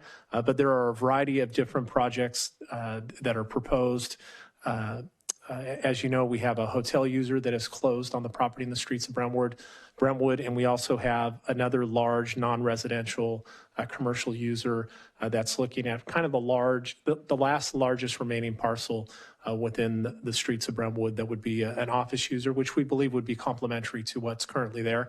And they tell us that they hope to, or they have a letter of intent signed, and they're hoping to have the property in contract very soon. So excited about that, and then excited about lots of other projects. Lucky Dog Brewery coming to the city that I hear a lot of people excited about. Sorry, I said lucky, lazy. Lazy Dog, Jolly Bees, I think Wendy's, Popeyes, which I've heard a couple of council members like Councilmember Mendoza, and but very excited about what's going on and continuing to see the economy improve and hopefully bringing new employers like Golden State Orthopedics, more employers like Golden State Orthopedics to the city of Brentwood. Can you clarify for me? I'm sorry. The letter of intent and the potential for the closing, was that for the REI building or was that for some? So that is for the large undeveloped parcel that would be on the northeast section of the streets of Brentwood property. Also, I'm sorry, go ahead. I was just wondering, the REI building, I've heard that it's because there's no door on the west side. Is that true? That's one of the things that we continue to hear. I think our community development director would say that's something that could very easily be solved, is when we talked with one of their brokers the other day. So we actively speak with the folks out of Chicago who own the building, their local property management firm, and the folks that they have contract to sell their parcels. Because I'm thinking like they're probably worried about the investment. And I mean, do people worry about how much it costs to do it? Or is it just... yeah, that's what I was like, how much does it cost to do? I mean, do you want to use some of the 1.6? Like, I mean, what does it take to get someone to just do a door on that side so that it could attract one of the challenges with our incentive program is as soon as we offer any city money, they now have to pay prevailing wages. So sometimes they do a cost benefit analysis and say, it's going to cost me 30% more just to get a little bit of money from the city. It's not even worth it, right? But that would be an easy fix if that would solve job creation and retail sales tax dollar generation. Fix a door. I will get grilled if I don't ask about these two businesses coming into town, because I think every week I get at least 3 or 4 calls, Chick-fil-A and Arby's.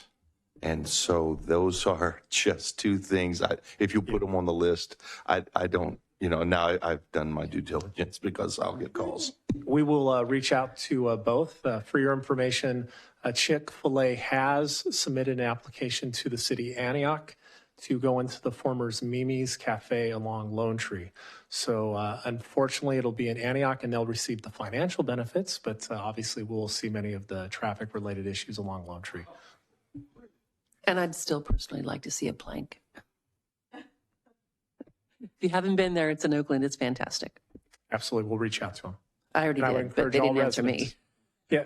All residents, if they ever have any ideas, send it to us. We love to reach out to these businesses and tell them why business is better in Brentwood. All right, we'll go to Alexis for focus area 4, and you heard about some of those already tonight. Yes, thank you. I'm excited to give you an update on your small but mighty community development department.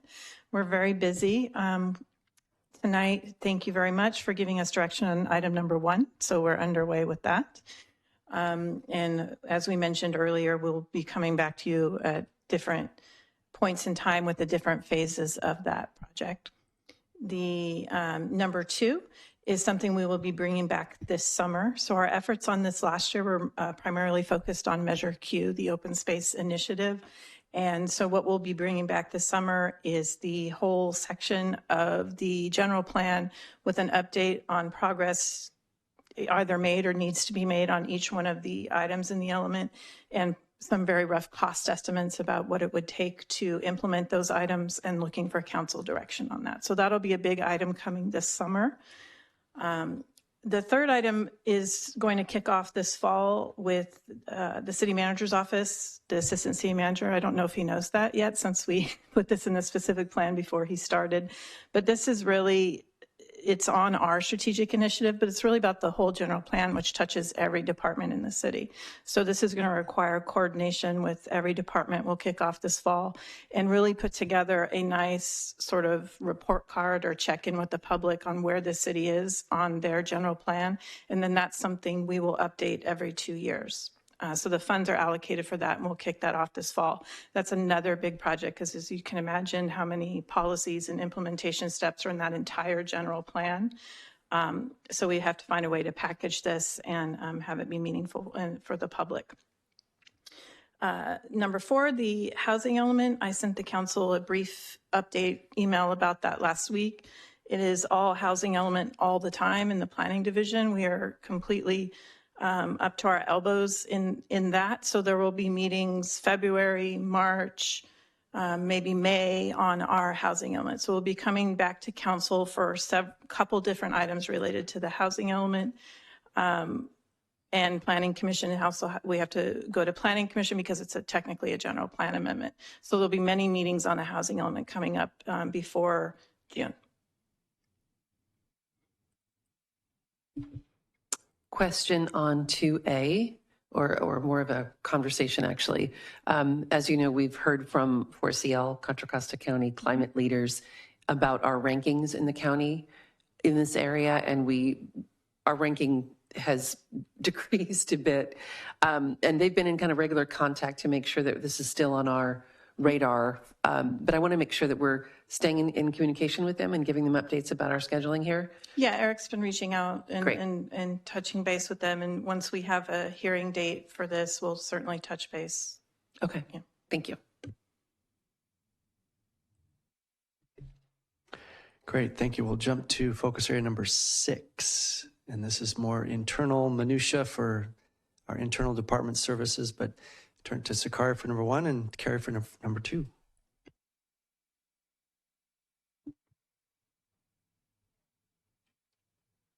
Hold on. Thank you. Okay. So the classification and compensation study is currently underway. Last week, we had our informational sessions with the employee groups. They went well. And we have created a webpage that has a lot of the information on there for the employees. So it just keeps them updated on where we are. So I'm excited about it. It is it's going to take the entire organization to get through this. And we estimate about 9 to 12 months to have this completed.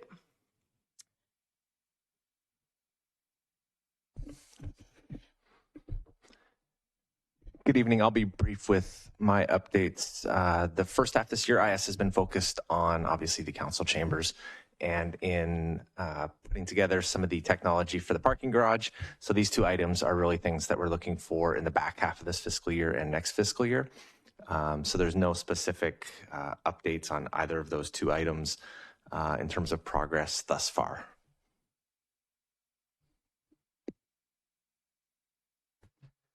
So those are our updates on our current strategic plan. And if there are any other clarifications you'd like to make to any language or words, or would like additional updates, we can certainly schedule those and come back with those. Just a conversation. I think this is for Alexis regarding the open space. Just wanted to make sure that we stay in contact with the HCP regarding their areas of priority. I know some of the areas for the Habitat Conservancy, they do have an overlay that shows Brentwood's areas of priority for the habitat, and may be able to get some funding through that area as well. Thank you. Thank you for that, yes. Mr. Mayor, before you go into council discussion on this item, you may wish to take public comment. I don't believe there's any hands raised, but I don't know if there's any speaker cards. Thank you. If there are no more clarifying questions of staff, we will open public comment at this time. Margaret. We'll take public comments in the council chambers, followed by Zoom. If you're in person, please file a speaker card. If you're participating via Zoom, please raise your hand. Remarks are limited to 3 minutes per person, and your microphone will be muted after the timer has expired. I received no written public comments on this item prior to the meeting, And I have no hands raised in Zoom and no speaker cards have been submitted. Okay, at this time, we will close public comment and move into council discussion or motion if there's no further discussion. I do have one discussion item as to item 4B. And if it's possible for the presentation that was put up to show 4B again on the screen. On the slides. I think it's 4B in the, thank you. Here. And I had a chance to look at the focus area. I think it was 5 last time, but now it's 4. I think what's the name of it? I'm sorry. 4B, focus area 5, 4B, it's up there. The pursue Measure X funding for renovate CD building for a youth center. I would like to just have a dialogue about changing the language here to say something less specific. I am a little concerned that if the county does not come back with CD as a viable option, that we're kind of starting back at ground zero again. And so I would like to suggest or recommend that we change the language to just say pursue Measure X funding for a youth center. And the reason why I think that I like that in addition is because it doesn't pigeonhole us to just CD as a potential youth center, but we can also direct staff or make other suggestions for other locations to look at as alternative viable options for our youth center. I think that's good. I think we should look at all of our options. My concern is I don't think it's the location that's a problem for the county. I think it's our demographic and our average income. Yeah. That's the problem for the county. I think that we're going to have to do a lot to convince them. I mean, the good thing is, not the good thing, but, you know, it's near La Paloma. That's where kids from Oakley, and, you know, some from Antioch, Brentwood, Byron, Knightson, like all the kids who, you know, might be struggling a little bit, or at La Paloma. So this would be the best location for them to have access for services, which I think that's the one good thing about it being the city. It's fine. We can take out the city center, but I think it's more than just the location with the youth center.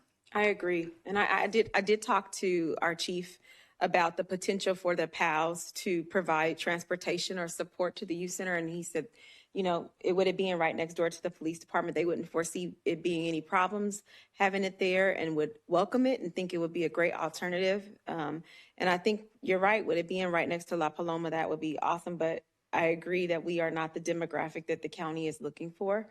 But I do think outside of county support, we still need to find out and figure out a place for our youth center. So I know it says Measure X funding. I'd like us to have another line, like we just need to get a youth center. So. And the other option would also be, what I've been hearing from other cities is that we're so focused on a youth center and youth are at school during the day, and then, you know, they use the youth center at night.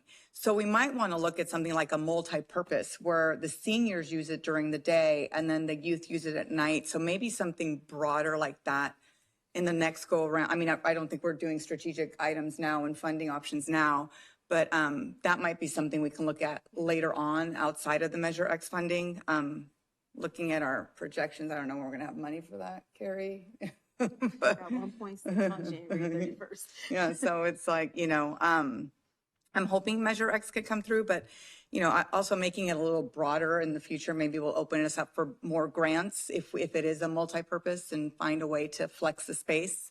Because again, I mean, the seniors use it during the day, the kids use it at the night, and there's no reason why we can't use that same space to accommodate 2 different groups in the city. And the affordability for the expansion of the senior center, which could feed right into what you're talking about, is a lot less than some of the other options being considered as well. Yeah. And you could build to suit. I mean, basketball courts, you know, have floor. They can use that space for activities during the day. So if the council is in agreement with that change, that would give staff a little more flexibility to pitch any potential facilities, city-owned or otherwise, just to make sure we can try to land that $5 million grant and $1.5 million ongoing for operational costs, whatever it would take to land that site in Brentwood if it's feasible. Yeah, do we need a vote on that, or do we just need general consensus? A vote to make any changes to the current strategic plan, and that would give us more flexibility to exhaust all options. Okay, so I haven't made a motion yet, though. correct. So do we? Hold on. The light's on. for Damien. If I can clarify what I think the council would be doing, it's actually a two-step process. Because your strategic initiative was adopted by resolution, it can only be amended by resolution. And so you'll need to come back with a resolution with the formal changes, but tonight you can make a motion to direct staff to come back with a resolution with the following changes, whatever those might be. It sounds like right now it's to change focus area 5, number 4B to read, pursue Measure X funding for a youth center. I think that if I understood what you were saying, Councilmember Pearson, something to that effect, your motion would be. That's exactly my motion. Do I need to repeat what you just said? Thank you. And I'll second that. Just say what he said. Yeah, what he said. We have a first and a second. All in favor? Aye. Aye. It is unanimous.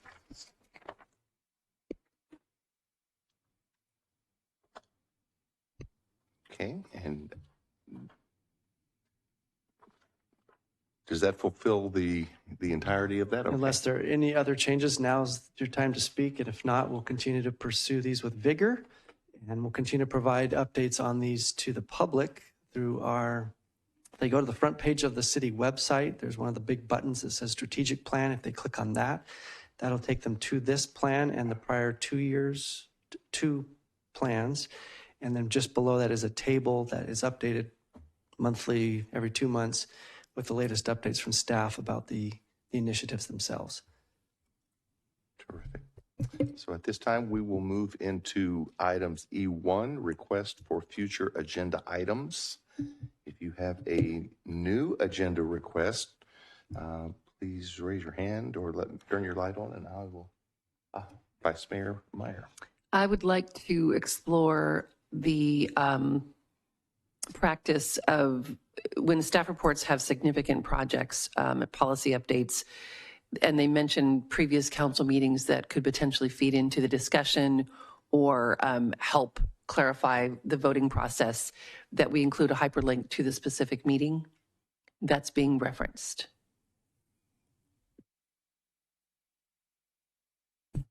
So hyperlink to prior, the video itself or of the agenda itself or both? The video. The video, okay. Prior council meetings when they're referred. So sometimes we have a... And I think, and I see where you're going with this, because there are times we've got like 10 different steps Yes. that, in history. I think the most recent would probably be appropriate. I mean, I think that's up for discussion, but in my mind, when I'm thinking about this, I think some of the more recent discussions that have happened that could potentially clarify things for a future vote would be helpful to be linked. And I say that too, because there's some items that have, like there just isn't some clarity about when the discussion was, when it was first mentioned on agenda, new item versus when it came back and that kind of thing. Okay. I have a request also. I would like to bring back the opportunity to discuss having the city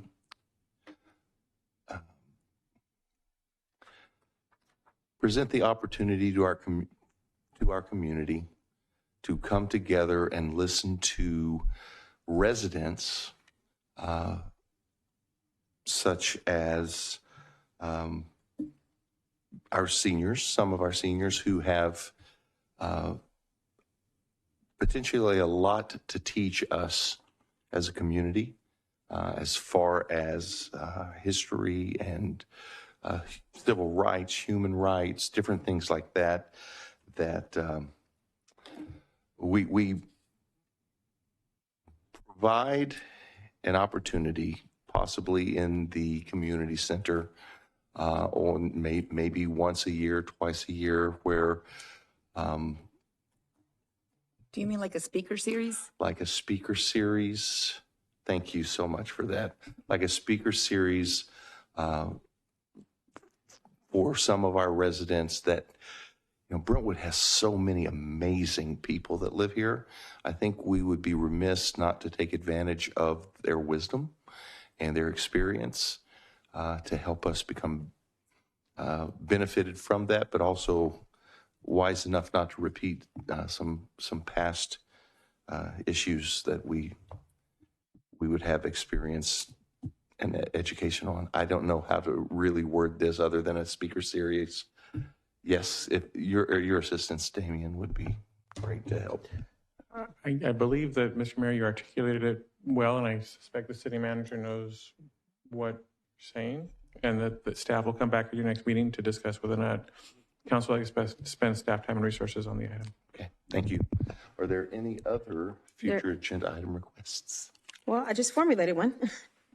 And I would like to see if it's possible to direct staff to check into the REI building at the streets of Brentwood as a secondary backup source for our youth center if CD does not work. So, well, even if it does, just to look into it as a potential backup, a feasibility study, cost benefit analysis would be really good. Yes, we can bring that back as a future agenda item, or based on the direction just given the strategic plan, we will use that as direction already to go and check out that as an option if you'd like. And then if we find it's a viable option, we'll come back with all the details about what the lease rate may be, what the terms may look like, and then see if we need additional council authority to proceed on taking that to the county for a considerable site. Well, before we make it a future agenda item, if we just take direction from the strategic plan, how soon could I expect to hear back from staff on that? Otherwise, I'd like to keep it as an agenda item because I know it'd be on the upcoming. We'll keep it as an radar. agenda item then. All right, thank you. Yep. If there are no further future agenda item requests, do I have a motion for adjournment? So moved.